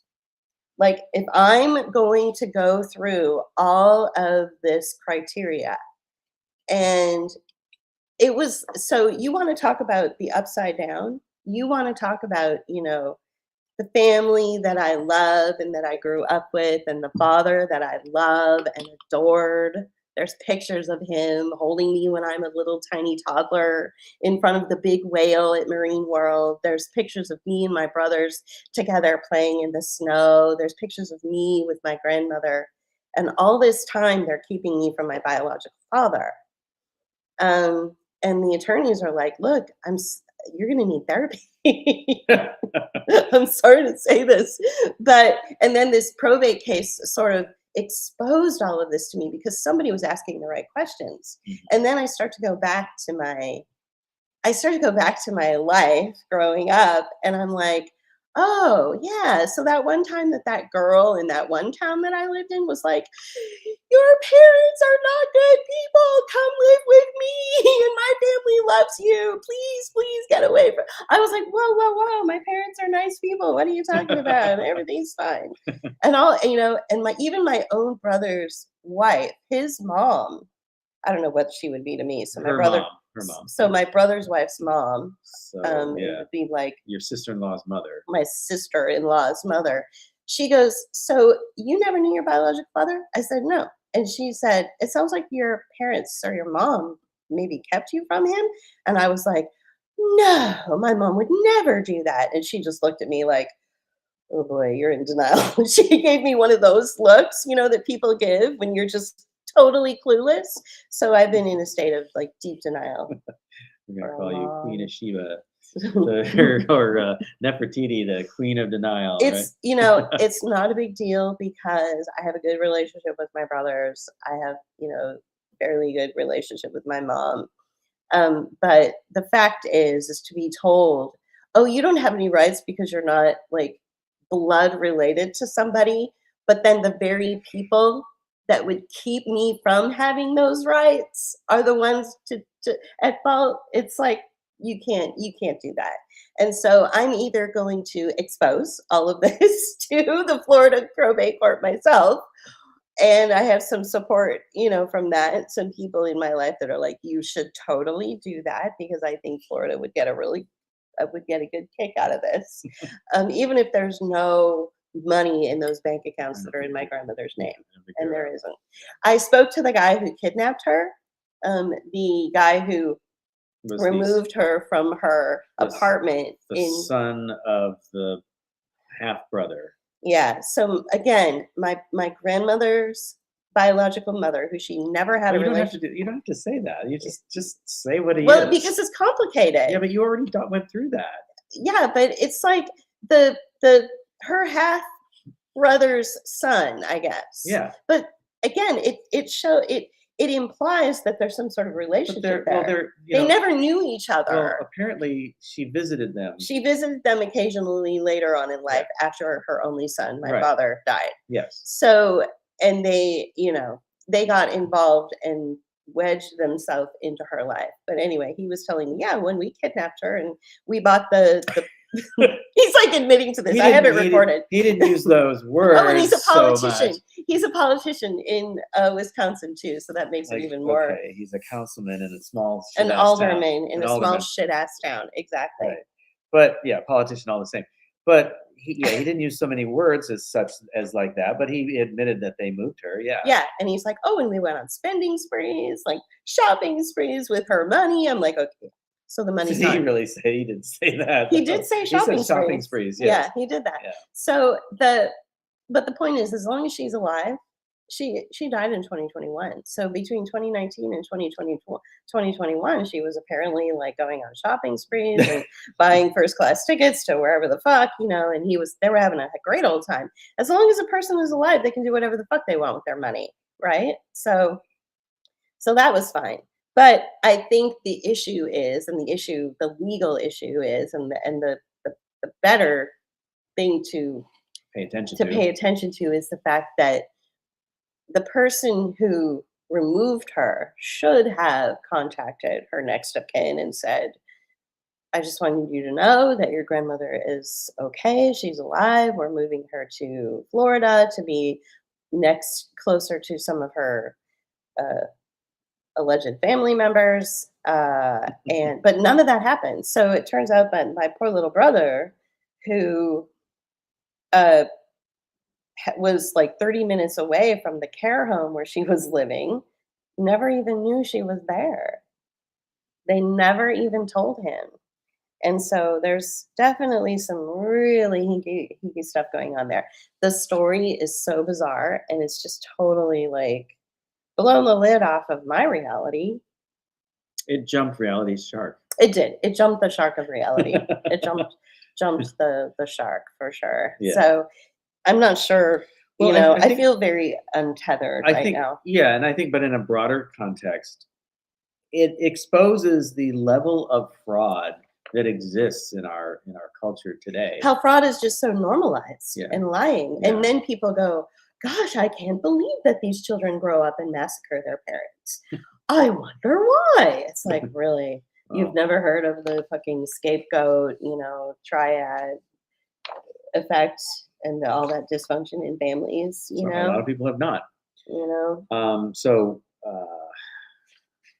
It's crazy. so meanwhile, So in November, so all all of this took place between July and November for me, right? And finally, I just was like, wow, this is crazy. The way that I was able to reframe my existence, right? And then suddenly, out of nowhere, Oprah Winfrey does this really crazy popular podcast about no contact. And you watched it. I watched it with you. Mhm. And she's a shill, but Mhm. it was For sure. it was an interesting program. However, I really feel like she, because she is what she is. I don't know if I can call her a cutout, but I mean she does work in the apparatus, and I feel like she's sort of the herald for okay, now that we've done this show, it's showtime, folks, and we start hearing about parenticide, Mhm. especially in a very big way with Mhm. Reiner. Reiner, right? Mhm. But in the meantime, between the show and the Reiner murders, there was a lot of chatter about no contact and family of origin and scapegoats and then I can't popped And up to the mainstream for a bit. oh my God, and the stories of abuse that some of these children who grew up to be adults that went no contact with their families of origin, the stories that they would tell. This one chick has this one TikTok channel where she's so normal, like she's so chill about it. She's like, oh yeah, we'd have to get up every day and all 9 of us would line up and our father would, just beat the hell out of us and tell us we had to go to school. Like that was like a normal occurrence. I was We just had to like, grow up in the middle of the road. and Yeah. it was just like her life stories are so incredible. It's like, no wonder you're no contact with your parents. So Right. it's either you're no contact with your parents and you individuate and you go through the process of pulling yourself away from the trauma and pulling yourself away from the dysfunction, and you individuate, become your own person and self-actualized and find new love and become something stronger and better, or you become Nick Reiner. Or you commit suicide. Or which is normally what happens. Right. Normally is you know scapegoated children or children who were kept from their biological families Hmm. and told that they were something different, uh end up committing suicide because they have no clue who they are. They're just like, their reality has been so distorted and And so screwed up. so one of the discoveries that came out of that Oprah show was that 65% of the U.S. population has no relationship with their family of origin. Right. Um, 65%. So that means 65 people out of every 100 people that you meet in life, they do not have a relationship with their parents for years. Now, I don't know how accurate that statistic is, what the sample was they used for it, but that's I what believe they're it. saying. I kind of do. There's a lot of Yeah. people out there. I mean, there are so many people that don't have relationships with their parents. Hmm. And it's sad, but it's not their fault. Right. Right. They do it they do it for survival. Self-preservation. It's self-preservation. So let's back up to September, and just kind of like go through like some of the other things that are also like more death and dismemberment and What's up the with her? chaos, and she's just hanging out. Okay. She's doing the kitty cat pose. Mhm. So this guy that not a lot of people know about, his name's Charlie Kirk. He somehow got himself killed. I don't know. But so Charlie Kirk was assassinated. Well, I guess assassination is not the right word because that's only for state leaders. But Mm, he was murdered mm, outright, yeah. and people have been going on about how it was done and trapdoors and whatnot and drones and Egyptian planes and I don't care how he was killed. I just care that it happened and why. Why is always the question that nobody ever wants to talk about. Well, there's a lot of people asking why. One particular person, especially Candace Owens, is asking why. But again, this comes down to it's about fraud, financialization, killing somebody in order to gain power, money, and influence. And wash that money.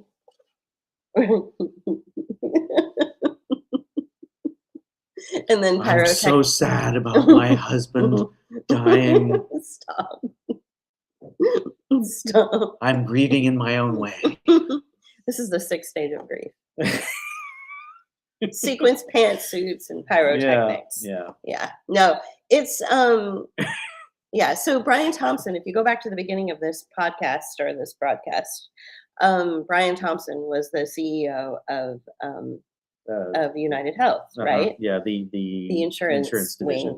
Insurance division. Okay, so what a lot of people don't know is that the federal government had a lot of cases against UHG/Optum, and Thompson, Andrew Whitty, the CEO of Optum, and Stephen Helmsley, who's now the CEO, who is or was now the CEO of UHG, I think.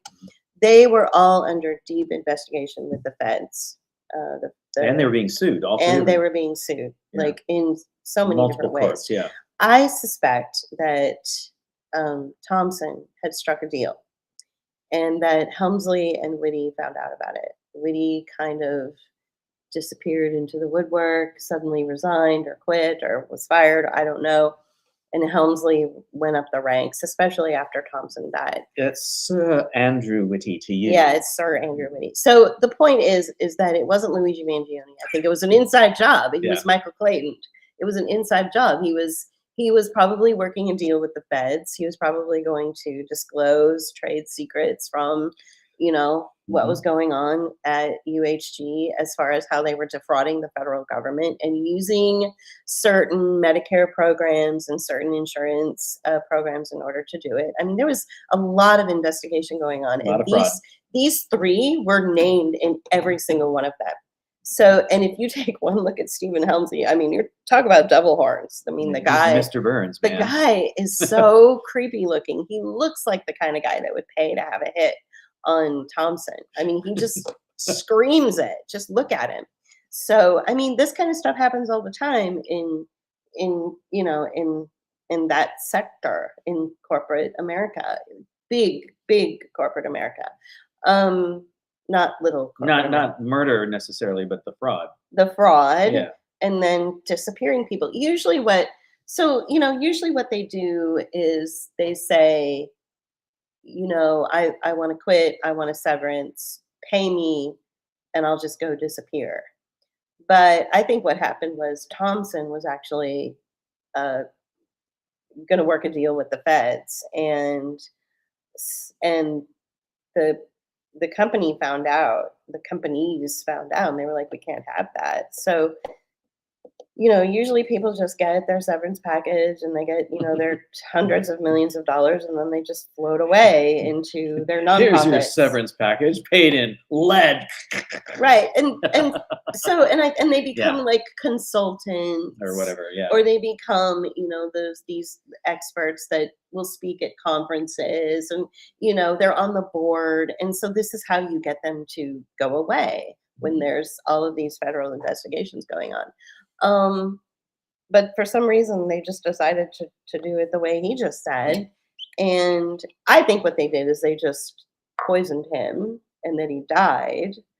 And that what the business of him walking in Manhattan and walking into his hotel that day, I think that was just old footage from a previous meeting that he was in, or it was just bullshit, maybe even AI. But I think that he'd been dead for a while. Like, I think he was probably just poisoned. So I guess that brings us to 1 year later. to Charlie Kirk. Yeah. Right. So that brings us to Charlie Kirk. Lots of fraud going on in Turning Point USA. The company that he created, which was very grassroots and had a very sort of pure outlook, let's bring together both sides of the aisle. Let's cross the divide. Let's oh, the oligarchs. He was starting to really channel Bernie Sanders a la 2015. It was like, this is very interesting, and suddenly he's dead. So because this doesn't really match with the corporate stakeholders for Turning Point USA. The board had a different idea. They needed Israel lobby money. They needed nonprofits to shoot off of Turning Point USA in order to generate more money laundering schemes. I mean, there was a whole network, like a hydra of money funneling that was coming out of his original company. And this business with marrying this former beauty queen who was From in the a CIA. in a country music video and married to some country star for a while, and then she was on like The Bachelor. I don't know, like this business of marrying her. I just whatever. Right. I don't buy any of it. The only thing I really buy about her is that I think she was Catholic, and that I think he was converting to Catholicism. Okay. Yeah, that's Well, the only thing that I but- think that's but- that's like sort of true. What has also been floated out there is that her family was connected to the CIA. And the Department of Defense. Okay, the Department of Defense more Yeah. than anything. So Yeah. right. So her father. And her mother was the CIA connection, I think, but her father was the Department of Defense. I think. Don't quote us on that. Yeah. So she is just like, asset all over the place. Right. Honeypot, all that. So I guess what I'm trying to say is that this is pretty common. Why they didn't just go to him and say, "Yo, Charlie, here's Ixnay on the- right. Here's $100 million. I'm sorry, you can't scream about the oligarchs anymore and try to have these really great conversations with the trans community. That's just not going to work for us. Here's $100 million. Go away. We're going to take your company right out from under you." And he probably would have been like, "Okay, thanks," and just gone off and done something else. That's what I don't understand. It would have been so much better to do it that way than You know why? than kill him. Because a martyr Oh, is right. better to have I forget about as the a whole martyr symbol thing. to use Yeah, to see, get people on your side. right. So a martyr, you have to have a martyr in order to continue the psychological operation that we're Right. always under. Right. Got it. Yeah. Got it. That's why your mothers are martyrs, because as a child you're being psychologically manipulated to believe certain things and behave certain ways. Yeah, your childhood is a psychological operation. Yeah. It is. It just is. It is. So- Welcome to America. America, right? Well, it's called being an American. right. It really is. Well, we're all slaves in this country, and we're told we're free every moment they get a chance. So people ask me, a couple of my super close friends, and even him, he checks in with me once in a while. He's like, "Oh my God, you found out that this thing about how you were raised and these attorneys that you spoke to really reframed your sorry, too much water. Your life growing up. How are you handling it?" I'm like, "I'm fine, right?" Mhm. Yeah. I mean, it is what it is. Mhm. I can't do anything about it. And I'm, I'm 55, so I'm like, whatever. It's a little late. Well, all the family members are I no think, longer with yeah. us. So the biological father is gone. All of his brothers and sisters. He had like 5 or 6 brothers and sisters. They're all gone. He was the youngest of the family. There is a chef that I found who I have one picture of him, and it was before I was born. And I tore the house apart looking for that picture. We found it, thank goodness. And He looks a lot like this dude. this chef looks exactly like my biological father. Like they are like twins. And he's a chef that exists now. He has kids of his own. I forget where he lives, but I was like, whoa, Yeah. this is weird. So, Mhm. and he has the same biological last name as I do. So that would be interesting. And I know people are like, you should really go for it. And you should expose all this. And maybe you should talk to some of those people that you think that might be related and all this. And I'm like, I've heard so many stories about people that say, "Oh, guess what? I'm related to you," and they get the door slammed in their face. Yeah. I have great brothers. I have a husband. I love my mother-in-law. Like, I don't need to do that. Yeah. There's no need. Now, just because there's this misunderstanding about some fake attorney telling me I don't have any rights when I actually do because of the equitable adoption law, well, that can easily be remedied by just informing people of what the law is. It's that simple, you know? Yeah. So, So also, I guess in September, we've been talking a little. We've talked very little about AI. In this, there's not much to say. What is to say about AI, and I'll get into this thing in a moment. Is that we're told that, like I said earlier, we're told that jobs are being taken away by AI, and they're not necessarily the case. That's not really the case, and AI isn't really at its level it needs to be in order to do that, right? Both technically and, as it turns out, our power grid cannot support it. Right. This is why the need for lithium. They're looking to make shipping container size batteries, Right. in order to store energy so that they can run data centers and AI technology, because our country cannot generate enough electricity in order to support the AI. Yeah. Now, recently, in just this month, the city of San Francisco, during Christmas holiday, wasn't it? Mm-hmm. Had a blackout. Had a blackout that lasted like 2 days. And then the blackout went on to other regions in California. And I'm, Even and they to said, San oh, this Ramon. thing blew, there was this fire at a station, blah, blah, blah. Well, Right. you know that it has something to do with the fact that the system is, the grid is being overused for ChatGPT. So that you can refine your business letter, or either that or what's it called, Copilot on Teams.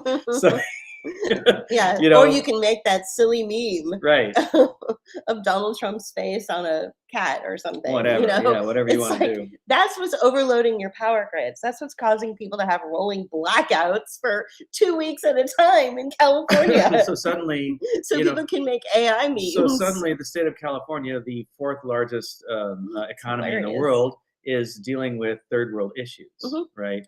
Third world issues. Or not even third world. I mean, even countries like Turkey have regular, like periods of time when their electricity goes out. Developing countries.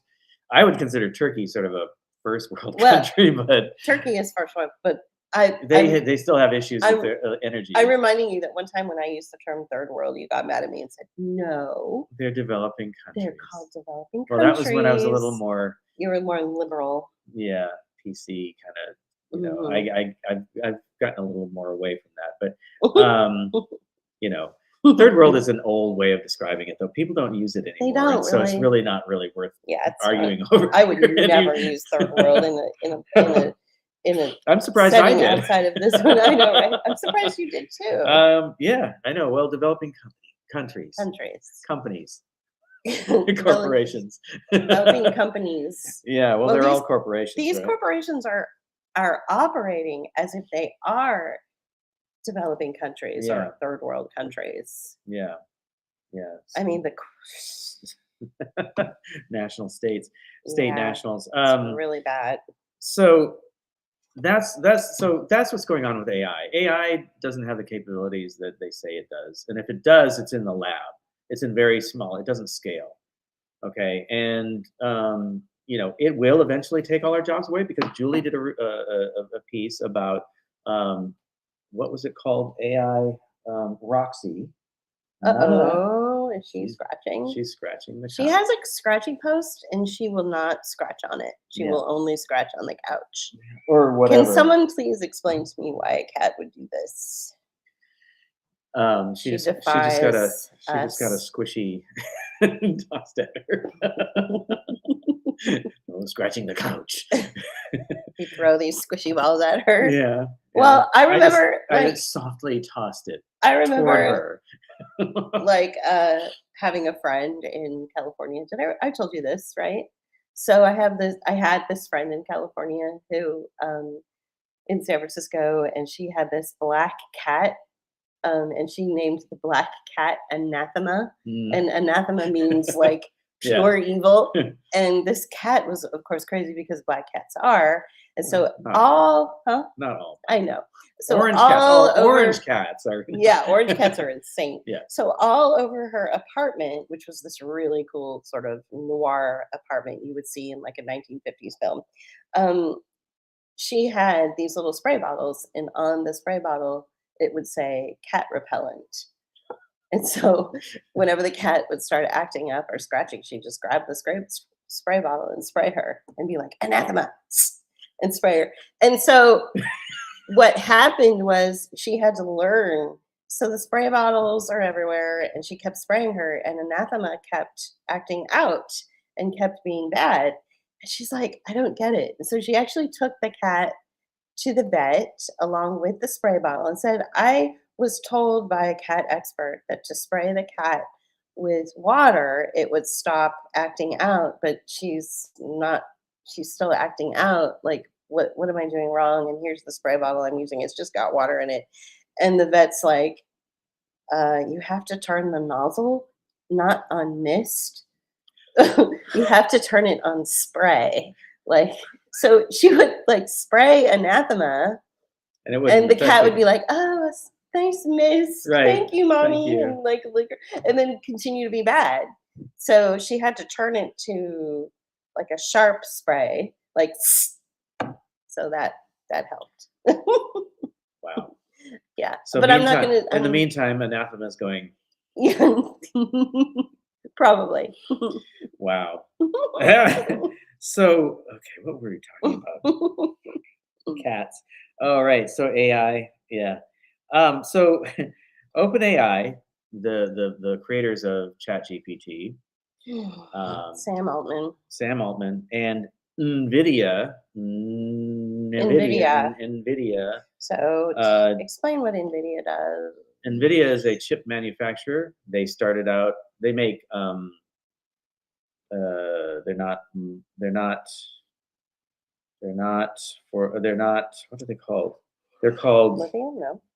Yeah, they're a specific type of chip, and they started out using them in gaming because they. GPU? No. GPU, not a CPU. They're a GPU. Thank you. Woo! Their stock is down. All right. Down. Yeah, big time. That's so cool. That's good. It is good. It is good. It is good. So they make GPUs, which were used in gaming, right? Because it needed more power. GPUs are graphics processing units. Right. Okay. So they're set up to process more information quickly, more quickly. So for graphics that move, things like that. Turns out they're also really good for processing the information required, or the speed required to do AI. And suddenly, out of nowhere, in the last couple of years, they became this just bazillion growth, whatever. They made all this money, and they're huge, right? And so they partnered with OpenAI, and then NVIDIA announced its intent to invest up to $100 billion in OpenAI to finance the construction of a massive AI data center or data centers. The end. So how are they going to power all these data centers? Tax dollars. Right. So your electric bill is going to go. So that's the other thing too. Hi. Thank you. It's not tax dollars necessarily. No, We're paying for it through our high. We pay $300 a month. for our we don't electricity. really use all that much electricity. Well, we have air conditioning. We're in the South, and so we're using air conditioning a lot during the summer months. We're not even in the hot part of the state. So basically, AI and the powering of AI is being paid for on the backs of consumers. And that's how they're going to do it. That's how they're going to create all these, at least economically, right? Infrastructure-wise, they still have to solve a lot of issues. Yeah. And I think those batteries I was talking about will do it. But again, they've got to get the lithium out, and lithium is Hmm. so not toxic for the for people. Lithium mining He's and lying. I'm lying. I'm being Hmm. sarcastic. Lithium mining and You can't be lithium sarcastic development. anymore. Well, I was going to follow this up with the fact. Okay. Lithium mining and lithium development and storage and manufacturing is one of the most toxic substances out there. And you'll have, if you have a fire like they did in Ohio recently, probably this year, um, at a plant, basically you can say goodbye to your town, um, because you probably won't ever get to go back home. Wow, that's really terrible. I mean, we're talking, And of course, they're gonna go to like poor communities, well, they're right? building one in It's not in like you're, Mississippi, right? yeah, of course, and it's not, but not in our community. We're on the Gulf Coast, Yeah, so so they're gonna take, they're gonna go send to you the know, interior of the right, state and where Mississippi is one of the poorest states in the country, if not the poorest state in the country, and they're going to it's go to a community that's in deep poverty. We witnessed some of these kinds of things going on in the area of Pittsburgh, where we lived. We lived mhm. in a neighborhood. It was a small community just over the city line, city and county 15-minute line. bus ride outside Oh, of Pittsburgh. we were in the same county, but yeah, Mhm. with the city line. Yeah, we were 15. We were closer to downtown Pittsburgh than a lot of people who live in Pittsburgh. Yeah. But anyway, that's how close we were. But it was still its own community. But it was a very poor community, and not far from where we lived, they had developed in another community a factory that I guess it recycled plastic, Okay, yeah. and it was really toxic, and it Yeah. made a lot of noise. They call it the crack factory, the Remember cracker factory. Palestine, Ohio? Yeah, and then there Yeah. was that whole train wreck in Palestine. So, they talk about environmental justice, but it's only talk, and it comes from liberal nonprofit foundations and Mhm. nonprofit organizations and NGOs, and Mhm. it's all talk. Just like harm Um, reduction. just like yeah, harm reduction or Harm redu equity and all Right. that stuff, right? There's nothing ever gets done about it, and the people who are really affected by it are the poorest in our society. um, and we were witness to this, and we're seeing it take place in the South and other regions where there's a lot of poverty. And this is how they're going to build this infrastructure. This is how they're going to get even richer by basically enslaving more people, by poisoning more people, and by committing more fraud and stealing money from everybody in the country. Yay, Via like, oh, your power bill just went up. Mhm. Why did our bill go up? Right, and Nothing's really changed. where are my taxes going? Where like, Yeah. why did the power go up? I'm using the same amount of energy as before. Why is the energy cost more? I mean, there's no reason for that, Right. right? That's that's a static thing generally. Oh, you know what we didn't talk about? Hmm. The government shutdown. Well, I was getting to that Oh, okay. next. Alright, good. So speaking of the government, well, I wasn't, but That was in for the whole month of October. that was for the whole month of October. That was October and into November. No, I Mhm. guess it It was finished. the longest government shutdown in Yeah, history. yeah, Mhm. and a lot of that. Was cover for. Well, you go into it. You're Well, I know of one big story, and it was cover for a lot of things, right? Um, and everybody was sort of on edge because it was the longest government shutdown in hmm history. But Trump approved legislation. It needs to be passed, but he introduced legislation to remove states' rights regarding AI. So California has some of the strongest environmental protections rights against the very thing that we're talking about regarding AI. hmm And so what Trump did is he introduced legislation to weaken states' rights, okay, and make it uh, a federal program, which means that it would be like really weak. It, You know what I'm saying? Right. Like AI Override states' rights. override states' rights, and I don't think that there would be heavy federal protections for people with the with the with the AI initiatives, which cause a lot of ecological and environmental and health issues. Mhm. Whew, a lot. Mhm. Cancer goes up. I mean, I think that a lot of the health issues that we're seeing, especially with the rise of cancer diagnoses and deaths, and these really fast, Aggressive aggressive cancers. cancers that people think it's maybe it's the shots and stuff, but I think it's also the environment because of what's happening with AI and Mhm. what they need to do in these regions to source Physically from the generation of yeah, AI. Yeah. yeah, Yeah. yeah. So I think that it's a 360 assault. It's Yeah. not just Yeah. through the shots. It's Right. through your environment. It's through technology. Well, and So the curtailment of, and so here's something else that really like fries my whatever. I don't have the metaphor ready. too tired. Mm. Is that everybody's always talking about the liberals and even conservatives. People are always talking about global warming and all that stuff, but they never ever, and whatever about whatever you believe about global warming, set that aside because that's not the issue. Hmm. The issue at hand and what's really causing a lot of problems in health and degradation of the environment is not global warming but pollution. Pollution has not been talked about in years and Mm-mm. decades. Ever. Yeah. And Hardly. the regulations around water and air quality have gone down. The and in favor of business, Ooh, right? sorry. Hmm. Sorry, it's getting late. Sorry. Corporations are basically paying for their ability to say, yeah, we can pollute the water now and we can pollute the air now. And, as long as you keep paying attention to global warming, we can do all this stuff and you won't know about it. And I think that this is also part of, like what you're talking about. It Hmm. fits right into what you're saying is that the environmental issues, the pollution, are and the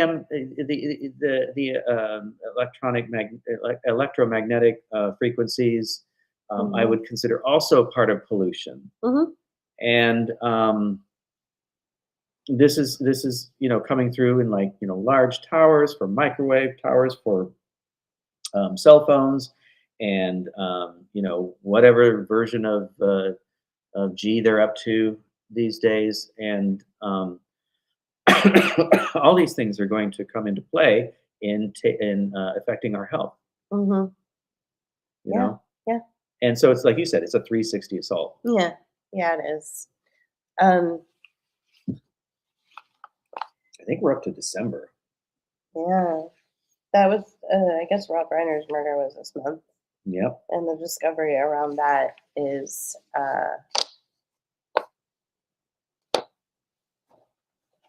it's like its own podcast. Well, you did do a couple on it. I've tried to unpack it, and every day it gets more and more. Just weird, right?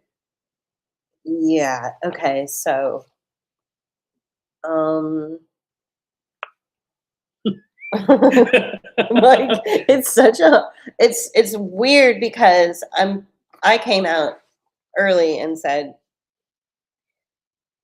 that I think that Reiner, Nick, um, yeah, sure, he was probably a drug addict. Yeah, he was a drug addict, but he was also in and out of psychiatric institutions basically his whole life. And so every time he had a thought or said a thing or wanted to be a person, his parents were like, "Up, back to the psychiatric institution you go, you scapegoat, you. Oh, here, let's fill you with all these drugs. Try this mood stabilizing drug. Try that mood stabilizing drug." It's like they were creating what did they think was going to happen? Well, these Like, drugs are known for suicidal they're ideation. known for suicidal ideation and homicidal ideation, and that's what his attorney is now coming out and saying. So But I also think that you have all these other trending, like, TikTok videos of parents going, "Okay, so my 17-year-old just did $300,000 worth of damage to my house because I told him to take out the trash." It's like, I'm pretty sure your 17-year-old didn't destroy your fucking house because you told him to take out the trash. Maybe it's because he was scapegoated his whole life and he's never been told he was a scapegoat. He doesn't know how to individuate. He doesn't know how to process that. He doesn't know how to shut Or down you and go show, gray rock. or you push like pharmaceuticals Or into you the push system. pharmaceuticals into his system and he became a raving lunatic. Like, that's what's going on, you know? So I think that this story of Reiner and his wife being killed is opening up a conversation around these types of drugs and these types of relationships that people have. If you go and watch an interview that Rob Reiner gave with his son regarding a movie they did together called Being Charlie back in 2016. Rob Reiner was such a freaking narcissist. He's like, I learned a lot how to be a better parent, and I was this, and I was that, and I. Meanwhile, his son, who the story was actually about, was just like playing with his microphone. He's like, "Oh, there goes dad again, bloviating and being a narcissist and sucking all of the energy out of the room." Like, this kid just shut down. So, I'm not saying that there's definitely something wrong. And then heard about, I don't want to say who, but heard about a friend of ours had a coworker who just a couple of days ago was murdered by her son. Like, he just shot her 8 Yeah. times, I At the guess. other end of the economic spectrum. Right, at the other end of the economic spectrum. He's not going to get the kind of trial and the kind of investigation that Representation. and representation that Nick Reiner will get. But this $200 million estate that Rob Reiner had been able to accumulate, all this money he'd been able to make for himself, is now going to be siphoned off into court fees and filing fees and attorneys fees, and it's just it's just going to it's just going to go into all these different agencies and all these different everything. Like, Right. it's Oh, not yeah, at all I know. what he Yeah. wanted for his Right, his legacy, legacy, right, right? yeah, He wanted yeah. to be able to Well, leave this his is children. so as we were talking about how, even the Hollywood leader being attacked financially, if not like physically and like what mortally, Mhm, they're not just being attacked financially. Now they're actually killing people in order to withdraw that money from mhm. It's those he's a bank accounts. account. He's Yeah, an ATM machine, yeah. and the psychiatric industry used him as an ATM machine, hmm by But through now his son. But now that money is the rest of the money is going to get extracted through, like you said, attorneys' fees, the Mhm. courts, and things like that. This is what we mean. Media, This is yeah. what we mean by financialization Mhm, of people. The whatever apparatus is involved, um, allows gets money from you through either you get laid off and you get into debt, and and debt is like a basically we're entering in, or we're part of an ongoing debt economy now. We're no mhm, longer a consumer economy, consumer society. We are a debt economy, and mhm. everybody In every way, in every too. way, and Mhm, everybody's involved in it unless you have made great strides in keeping yourself out of it. It is a game once you enter into it. mhm, In some cases, you have to enter into it because there's no way to survive otherwise.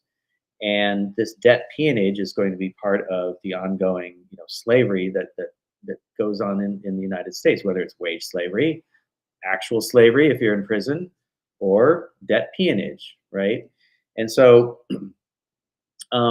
we're all being financialized, and even people like Rob Reiner and his family are now being financialized Right, through and this apparatus called the legal system. Randy Quaid came out and made this really bold statement around the time of Gene Hackman's death. And Mhm. he basically sort of acted as a whistleblower. He's like, I had hundreds of millions of dollars. It all went to agents, attorneys, um, uh, image makers. It all went to, tied up with lawyers in my property. And it just, he was just basically like extorted and just used like their personal ATM machine. So Mhm. that's John that's what's really going on. John Cusack came out too and And started said talking about said the that. same thing. Yeah. Right. Yeah. So it's, and I don't have a lot of sympathy for the Hollywood elite in that, whatever, but I do have sympathy for them as people. Um, watching as the wealth that they accumulated through their work is being dwindled, like drained away through means that they didn't really ever expect to happen, Hmm. you know, or that, if you get murdered for, being in the way, because, some of the podcasts and audios that Julie was doing about Rob Reiner indicate that he was starting to cross the aisle, sort of like Charlie Kirk, because he was Hmm. commenting on Charlie Kirk. Yes. That's another And thing. so Right. we can't be Right. brought together. We cannot Right. have people connecting and going, we don't need those assholes in Washington anymore who insist that we belong to Camp A, Hmm. blue, or Camp B, red, and we can't be Coke or Pepsi. We can't be Right. Mac or PC. We want to be people. We want to be, and we Right. don't want you anymore. We Right. don't want your camp, your bullshit anymore. And the people who say exactly what he just said, if they're worth $200 million, then they need to be silenced. Like, Mhm. you definitely. And so what better way to silence him than by using a patsy, but a real patsy, like, oh, look at this. We don't need to We don't need. we don't need to We don't need fabricate. Luigi Mangione. Right, or a disgruntled trans person, right? Right. You know, um, we have a son who is, his brain is fried from all of the drugs that he's been on, that he's been prescribed. He's got one day he's suicidal, the next day he's homicidal. Like, he's a perfect person to shut Reiner up, who was starting to feel concerned about uh, how Charlie Kirk's message was reaching across the aisle, and that suddenly Charlie Kirk was dead. He was starting to be like, wait, I know I'm a meathead, but I'm putting two and two together. Like, wait, he was saying these things and now he's dead. Mm, Hmm. mm. Yeah, and now he's dead. So, you can't. If if you have that much money, then you have a lot of influence. Well, I think they're also telling people who have influence to shut the fuck up. Right. So it's it's really um it's really interesting. I was thinking about, remember I told you about Kate Bush Mhm. and how she has her own record company and her own label. I mean, she probably owns the publishing rights on her. She owns all the music. publishing rights on her music, and with the um bringing her 1980, and it was 1985, her 1985 hit Running Up That Hill, uh back into, the modern the contemporary music world or whatever. contemporary music world through the show Stranger Things. um she has been able to amass about 2-3 two years, or 3 years around $11 million because of that, just in royalties. just in royalties. Because she owns everything, because Yeah. she didn't Well, I guess record sales too, but still. she didn't like hire other people. She kept everything like in her name, Mhm. and she doesn't have an army of lawyers and exploiters all around her, like Quaid and Cusack were talking about. And I'm sure Reiner was thinking that way too. And Hackman was like, what the, like, Mhm. what are all these fucking vultures doing in our lives? Like, So, but she's also from England, so they do things, maybe do things differently there. I don't know, but I don't know. I don't know. It's just like it just makes you think that if you do want to get creative and you do want to be and you do make a hit, that you better, You have to protect that. yeah, you better Yeah. protect it. Yeah. I mean, I know Ani DeFranco also created her own label, Righteous Babe Records. Mhm. Now, whether she owns the copyright, the Mhm, publishing right, publishing is the big thing. mhm, That was one thing that, oh hell, I can't think of his name now. Ray Charles mhm. insisted on was that he owned the publishing rights to his music. He demanded this after he became very popular, and because he knew that that's where the money was. So he basically was working toward his own autonomy. He knew that as a blind man, he was being cheated, and that Mhm, he had to make sure that he was protected financially, mhm, and that also creatively, mhm. right? That he owned all aspects of his creative work, right? I mean, I was playing a record earlier this afternoon, and you remember I was telling you about this band that I knew when I was younger. Mhm. They went nowhere, but they were smart. They did the very same thing that we're talking about. Yeah. They had the label, Mhm. they had the copyright or Mhm. whatever, and all the everything associated, and they had the publishing rights too Right. to all their music. And Mhm. so if they had become more popular, Yeah, then they would be okay okay, they'd be financially. right from the start, right? Mhm. The other thing about like the publishing is that if you a lot of touring bands will collect the little royalties for playing their own music in a venue because of the publishing. So you've heard of BMI, Mhm. and there's another one. This is how they do that. Publishers are BMI and I forget the other one, and they collect the little royalty amounts from radio stations, venues, and clubs that play. So if you've got a cover band in there, you've got to pay for all the music that's being played to the publishing companies, and then they get that they send that money out to the artists who's being covered or who's playing whatever, Are right? we on a time limit We're not with well. Streamlabs? I'm just Kind curious. of, but not kind of. I mean, if we Okay. yeah. So anyway, we're getting up to about what I would like to do is so basically, I guess this is one way. This is basically what Gene Hackman was killed over because he owned everything He owned associated. everything of Right, himself. but if Yeah. you're Kate Bush, you're not going to worry about that too much. Right. Yeah. Okay, what I would like to do is to close this out. I like these few paragraphs that you wrote. Can you read Oh. them? Oh, okay, sure. Yeah. Yeah. Okay. And then I want to close out with one other thing Okay. that I didn't write down, Okay. but that All I'm right. thinking of. Okay, so amnesia is demanded of you. Okay. You can't remember. Refusal of history prevents any real intimacy or accountability. The intimacy is based on a shared history, on working together through ruptures to create a strong repair. The repair process requires acknowledging that there was a rupture or a wrongdoing, and that we've learned we've learned that individuals cannot or will not acknowledge their part in the wrongdoing. Therefore, your memory is viewed as a direct threat. Because you have a good memory, you have the uncanny ability to track patterns.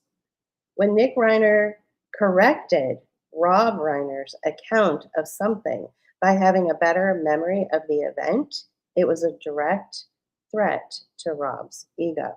So, what I'm saying is that by having a memory and being able to process information and having the ability to acknowledge that there was a rupture and that by by whether it's in a relationship or whether it's with a worldview, a rupture in your Or government, calling out fraud a or calling out the whatever. fraud, whatever it is that you're doing, the calling it out is considered a direct threat from them because you have a memory, you remember.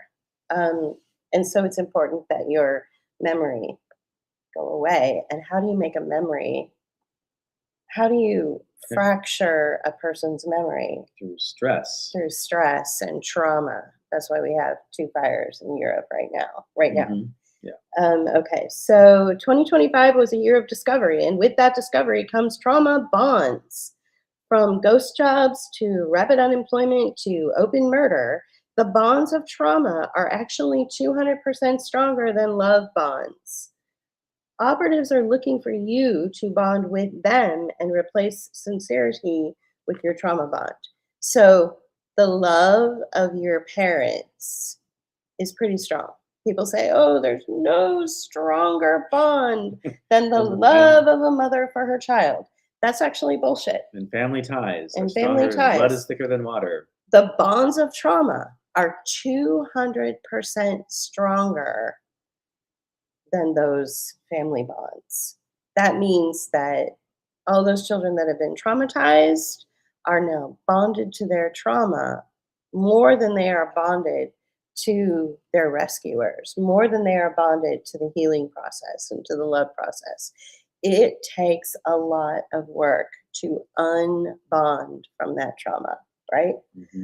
So we are a species that is evolved to be cooperative, but it seems the modern world has no place for humans. And as a species, we have to evolve to this new dynamic. With the normalization of narcissism and psychopathic behavior and the introduction of psychotropic and mood stabilizing drugs prescribed by the psychiatric community, we have to now operate in a more deadly existence, almost primal. Children are committing parenticide, suicide, and homicide is on the rise as a result of these interventions. We can't simply stay where we are on the evolution. I don't think I finished my sentence. We can't stay where we are in evolution. We have to evolve. Okay, and I think you kind of disagreed with that a little bit. Like we kind of got into a little because I was like, you were like, well, we're a cooperative species and we need to cooperate. Oh, and I see what you're saying. Yeah, we did. Yeah. That's based on the fact, that's based on, a species that doesn't have this incredible rise of narcissism and psychopathic behavior that's just run rampant through our culture. And you've been saying, you have to become the psychopath. You have to become the narcissist. Well, you have to be able to you have to be able to acknowledge your shadow side. This is very Jungian, I guess. Right. Yes. I don't pretend to be an expert at any of this. Yeah, and I agree with that. But it seems like the only way to really protect yourself from being murdered is to go icy cold towards your murderer and towards the people who want to hurt you. And we've been told our entire life to be warm and gentle and kind and loving. And I think that the more people I see, and I guess this is going to sort of segue into my next comment, is I see a lot of people who are brilliant and passionate and deserve to be, deserve so much more than what they're getting. And they're just devastated by the pain from their own family, the pain from people that they trusted. They are in such deep, deep grief and pain that I'm terrified that their brilliance and that their light will go away because of the trauma. Because those trauma, like I said, those trauma bonds are really, really strong. I mean, I'm pretty sure that's why Stranger Things was so freaking popular, because people could identify with their innocent childlike self being captured in this, whatever this horrible thing is, with this thing down their throat, and their bodies are trapped and they can't move. Right. And they're stuck in a space of delusion while all of their goodness is being drained out of them. And their energy being used for something else. There's a reason this is the #1 show in the entire globe, not just this country. The whole world is traumatized right now. Well, I think, another... And they get it. Another show that illustrates some of this is Fallout. On Amazon. And Fallout talks about Yeah. or it just it kind of it probes the whole thing with um, being icy cold to your killers, or what identity is, and what family is, and what your relationship is, and how you're raised, and what you're dealing with, and trauma that's out there. It's a very good illustration of all the things that you just said. It's not as direct, or maybe as it's definitely not as popular as um, Stranger Things. Mhm. But it comes from a video game, and I guess it's like the most popular video game of all time. So that's Yeah. saying something. But I think Yeah. the dramatic interpretation of that in this show called Fallout is also a very good metaphor for what we're discussing here. So check that Yeah. out. Yeah, Yeah. yeah, Um, yeah. Thanks for letting me read that. I had totally forgotten that I wrote yeah. these things. Well, I saw it and I started looking it over, and I'm like, this is actually worth just like reading out loud. Yeah. I think the greatest threat is your memory. Uh, the greatest threat to the people that want to try to destroy you Hmm. is your memory, um, and being able to, because and you're going through something similar like that in Hmm. your personal situation, and, which we can't get into, but it's really interesting to see how the narcissist in your life just goes completely blank when you correct a statement because you have such a good memory. Hmm. You have a really good memory, and uh, narcissists. So we'll end this Hmm. by saying that I believe my opinion about narcissists and some of this really dark behavior. I used to think that it was a result of trauma, and I think that that informs it still.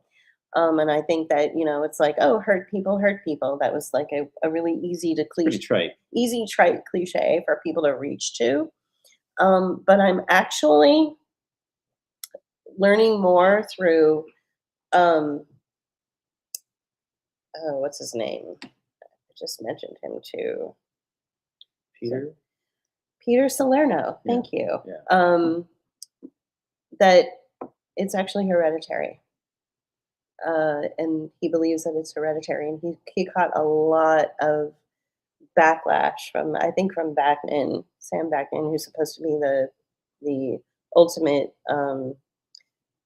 the most highly regarded expert on narcissism out there. He got a lot of backlash from various people in the community for saying, actually, I think that some of these dark traits are inherited, and that it goes beyond just trauma. There are people that have never been traumatized, never, grew up in really healthy, loving, supportive, nurturing environments that are have homicidal tendencies and narcissistic tendencies. And if you look through like their history, there's history of schizophrenia, there's history of and that was one of the first things when I first started really learning about narcissism and the the dysfunctional triad in the family, where you Hmm. have the scapegoat, the enabler, and then the golden child. um, my first thought was, I wonder if this is inherited, like if these are inherited traits. Um, and that was 2015 Hmm. when I first started thinking about it. And then I kind of got away from it. And so now, 10 years later, I'm like, oh, it actually is. They're really finding, like, there was a study where twins who were separated at birth both grew up in I think the study was that both grew up in really nurturing environments, and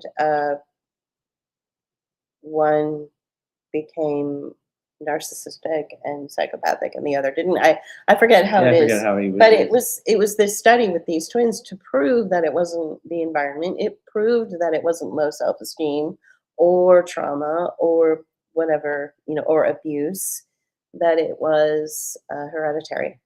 And I think that with this new spate of parenticide, and At least it's being promoted it's by being the promoted and is actually happening in communities, um, I think we can look at, well, first we need to find out, are they on, prescribed medication, which promotes suicidal and homicidal ideation?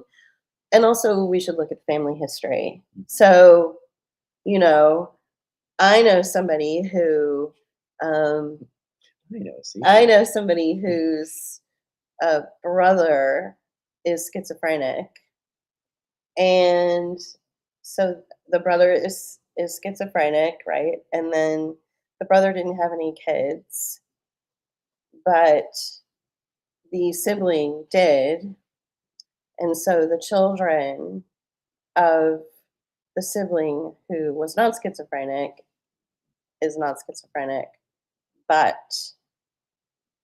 the children of the sibling are showing signs of a psychopathy. At least two of them. Wow. Yeah. And they're girls too. The boys aren't showing any indicators of this, but I've, I've been talking to this person and it's very interesting. So, again, they have this uncle who is schizophrenic. And even though the uncle didn't have any children and never married, um, his sibling had children, and of the children that his sibling had, they had children. And so it's skipping a generation, is what I'm trying to say. Um, and I was wondering about that. And I got confirmation. That's what's so weird, is that's another discovery in 2025. Back in 2015, I actually asked one of the most renowned analysts, psychologists out there, who happened to luckily be mine for a little bit. I happened to just accidentally have him as a therapist when I was going through some deep anxiety of my own through my work situation, and another situation that happened with a former roommate, which was terrifying.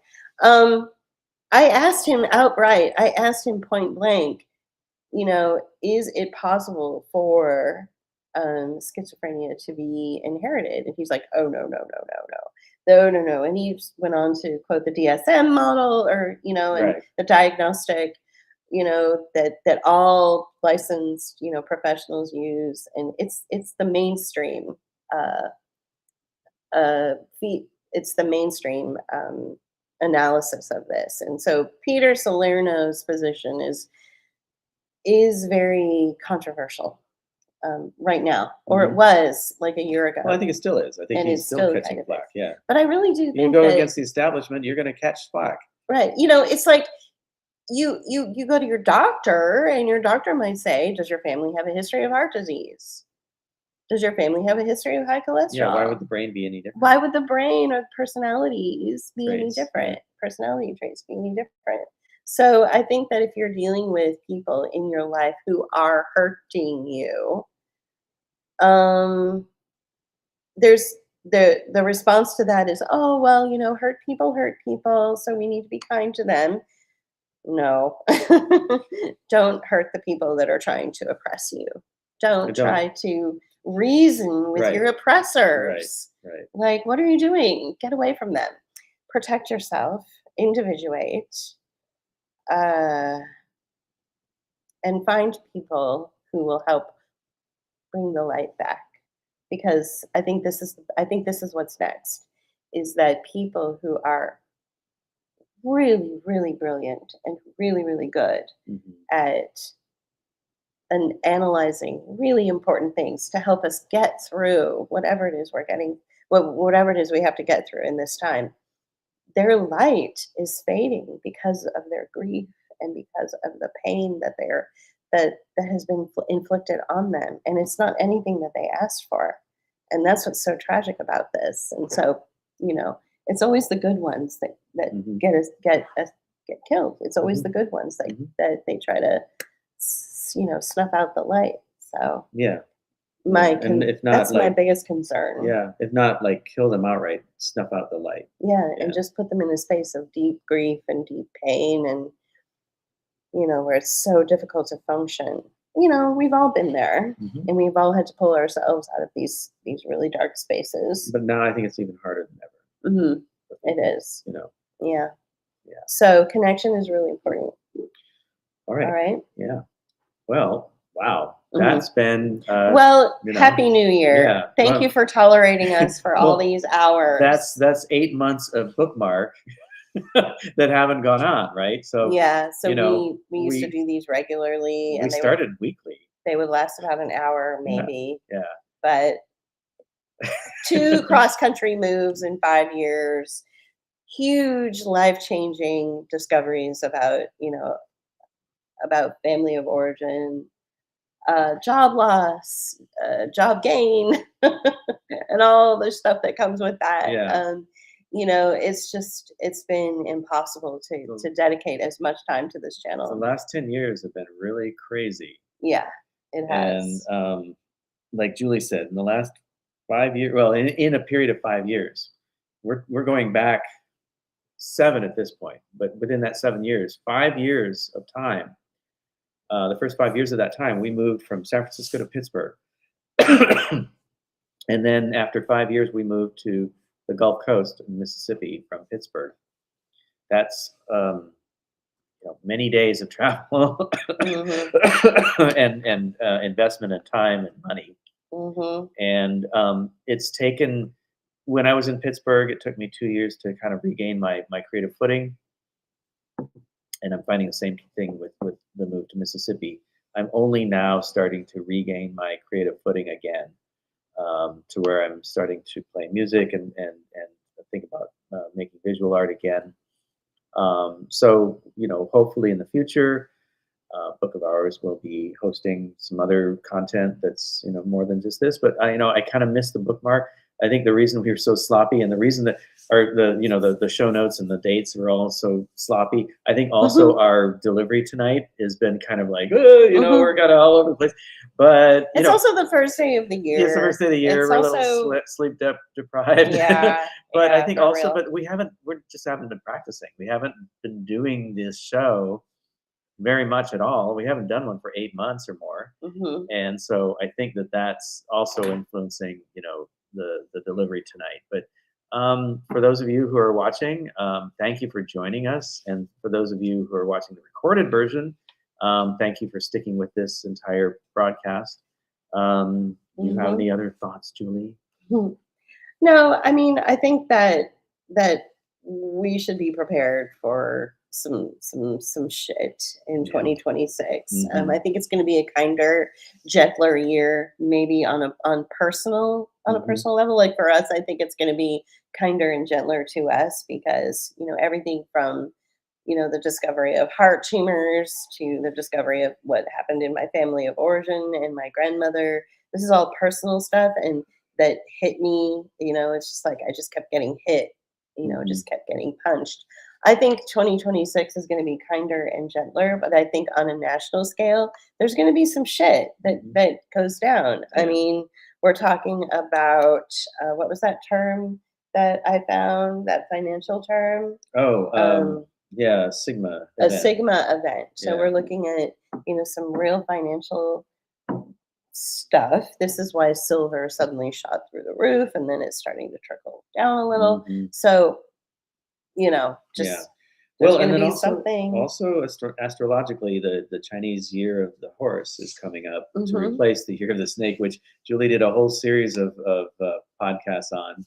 Called Year of the Snake, and Okay. it's based on this probate case and the Yeah. discoveries around it. Yeah, but Right. and the shedding of skin, right? Hmm. So this year has been hard on a lot of people, if not Yeah, everybody. and I thought it was just us, but the more I talk to people in real life, the more I'm learning that people went through some serious stuff this year, Mhm.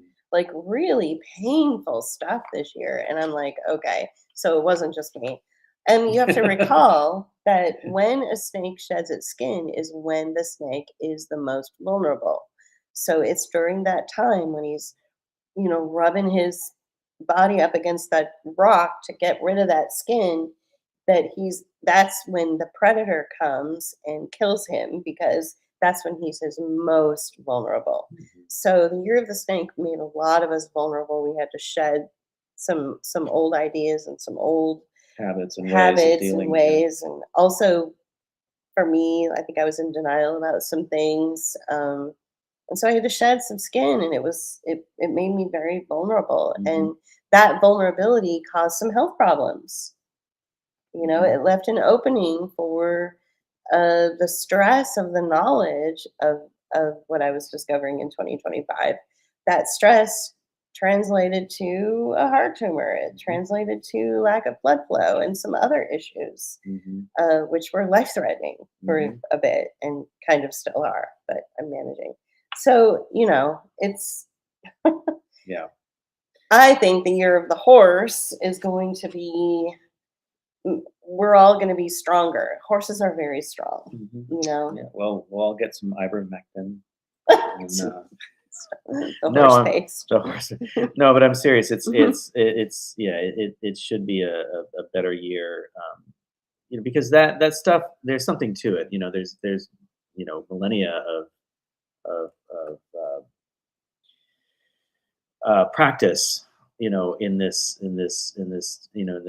Chinese year of whatever, right? The Chinese astrology, and some of it is cultural, but I think there's something to it energetically and spiritually, and these traits that are applied to people and things that go on within these identified years that are tagged with animal qualities.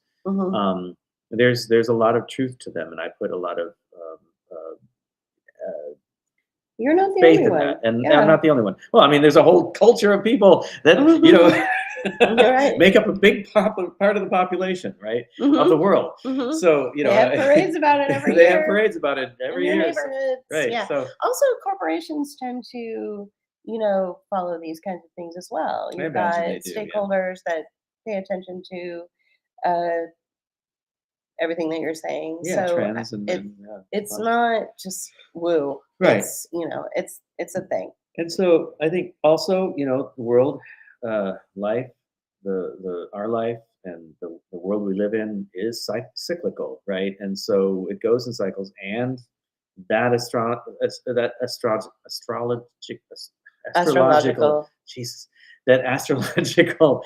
system is very cognizant of that, right? And the Western astrological system is as well, but this is much more defined, I think.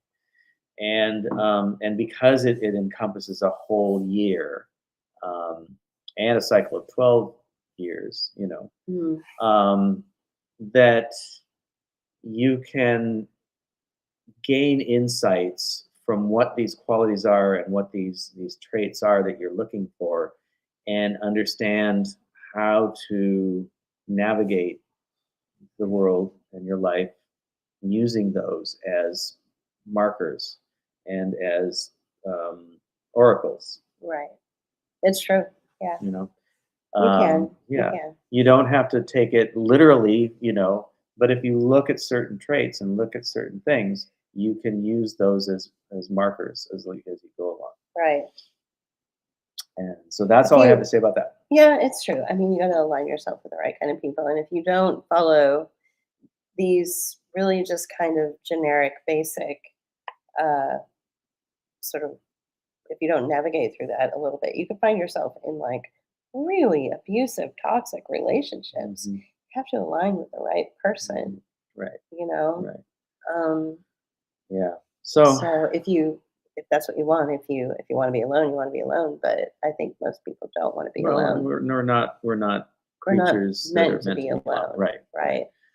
Yeah, there's something wrong. I think there's something wrong with people who say, "Oh no, I don't want to be coupled with anyone." It's like, well, I'm not sure. I think that might be a modern situation, but it may not be. I don't know. But that's another podcast. Yeah. So, okay. Well, thanks for sticking with us. Yeah, thanks for sticking with us this whole time. Yeah. It's almost 10 o'clock here, so It's almost 3 hours of broadcasting too. So yeah.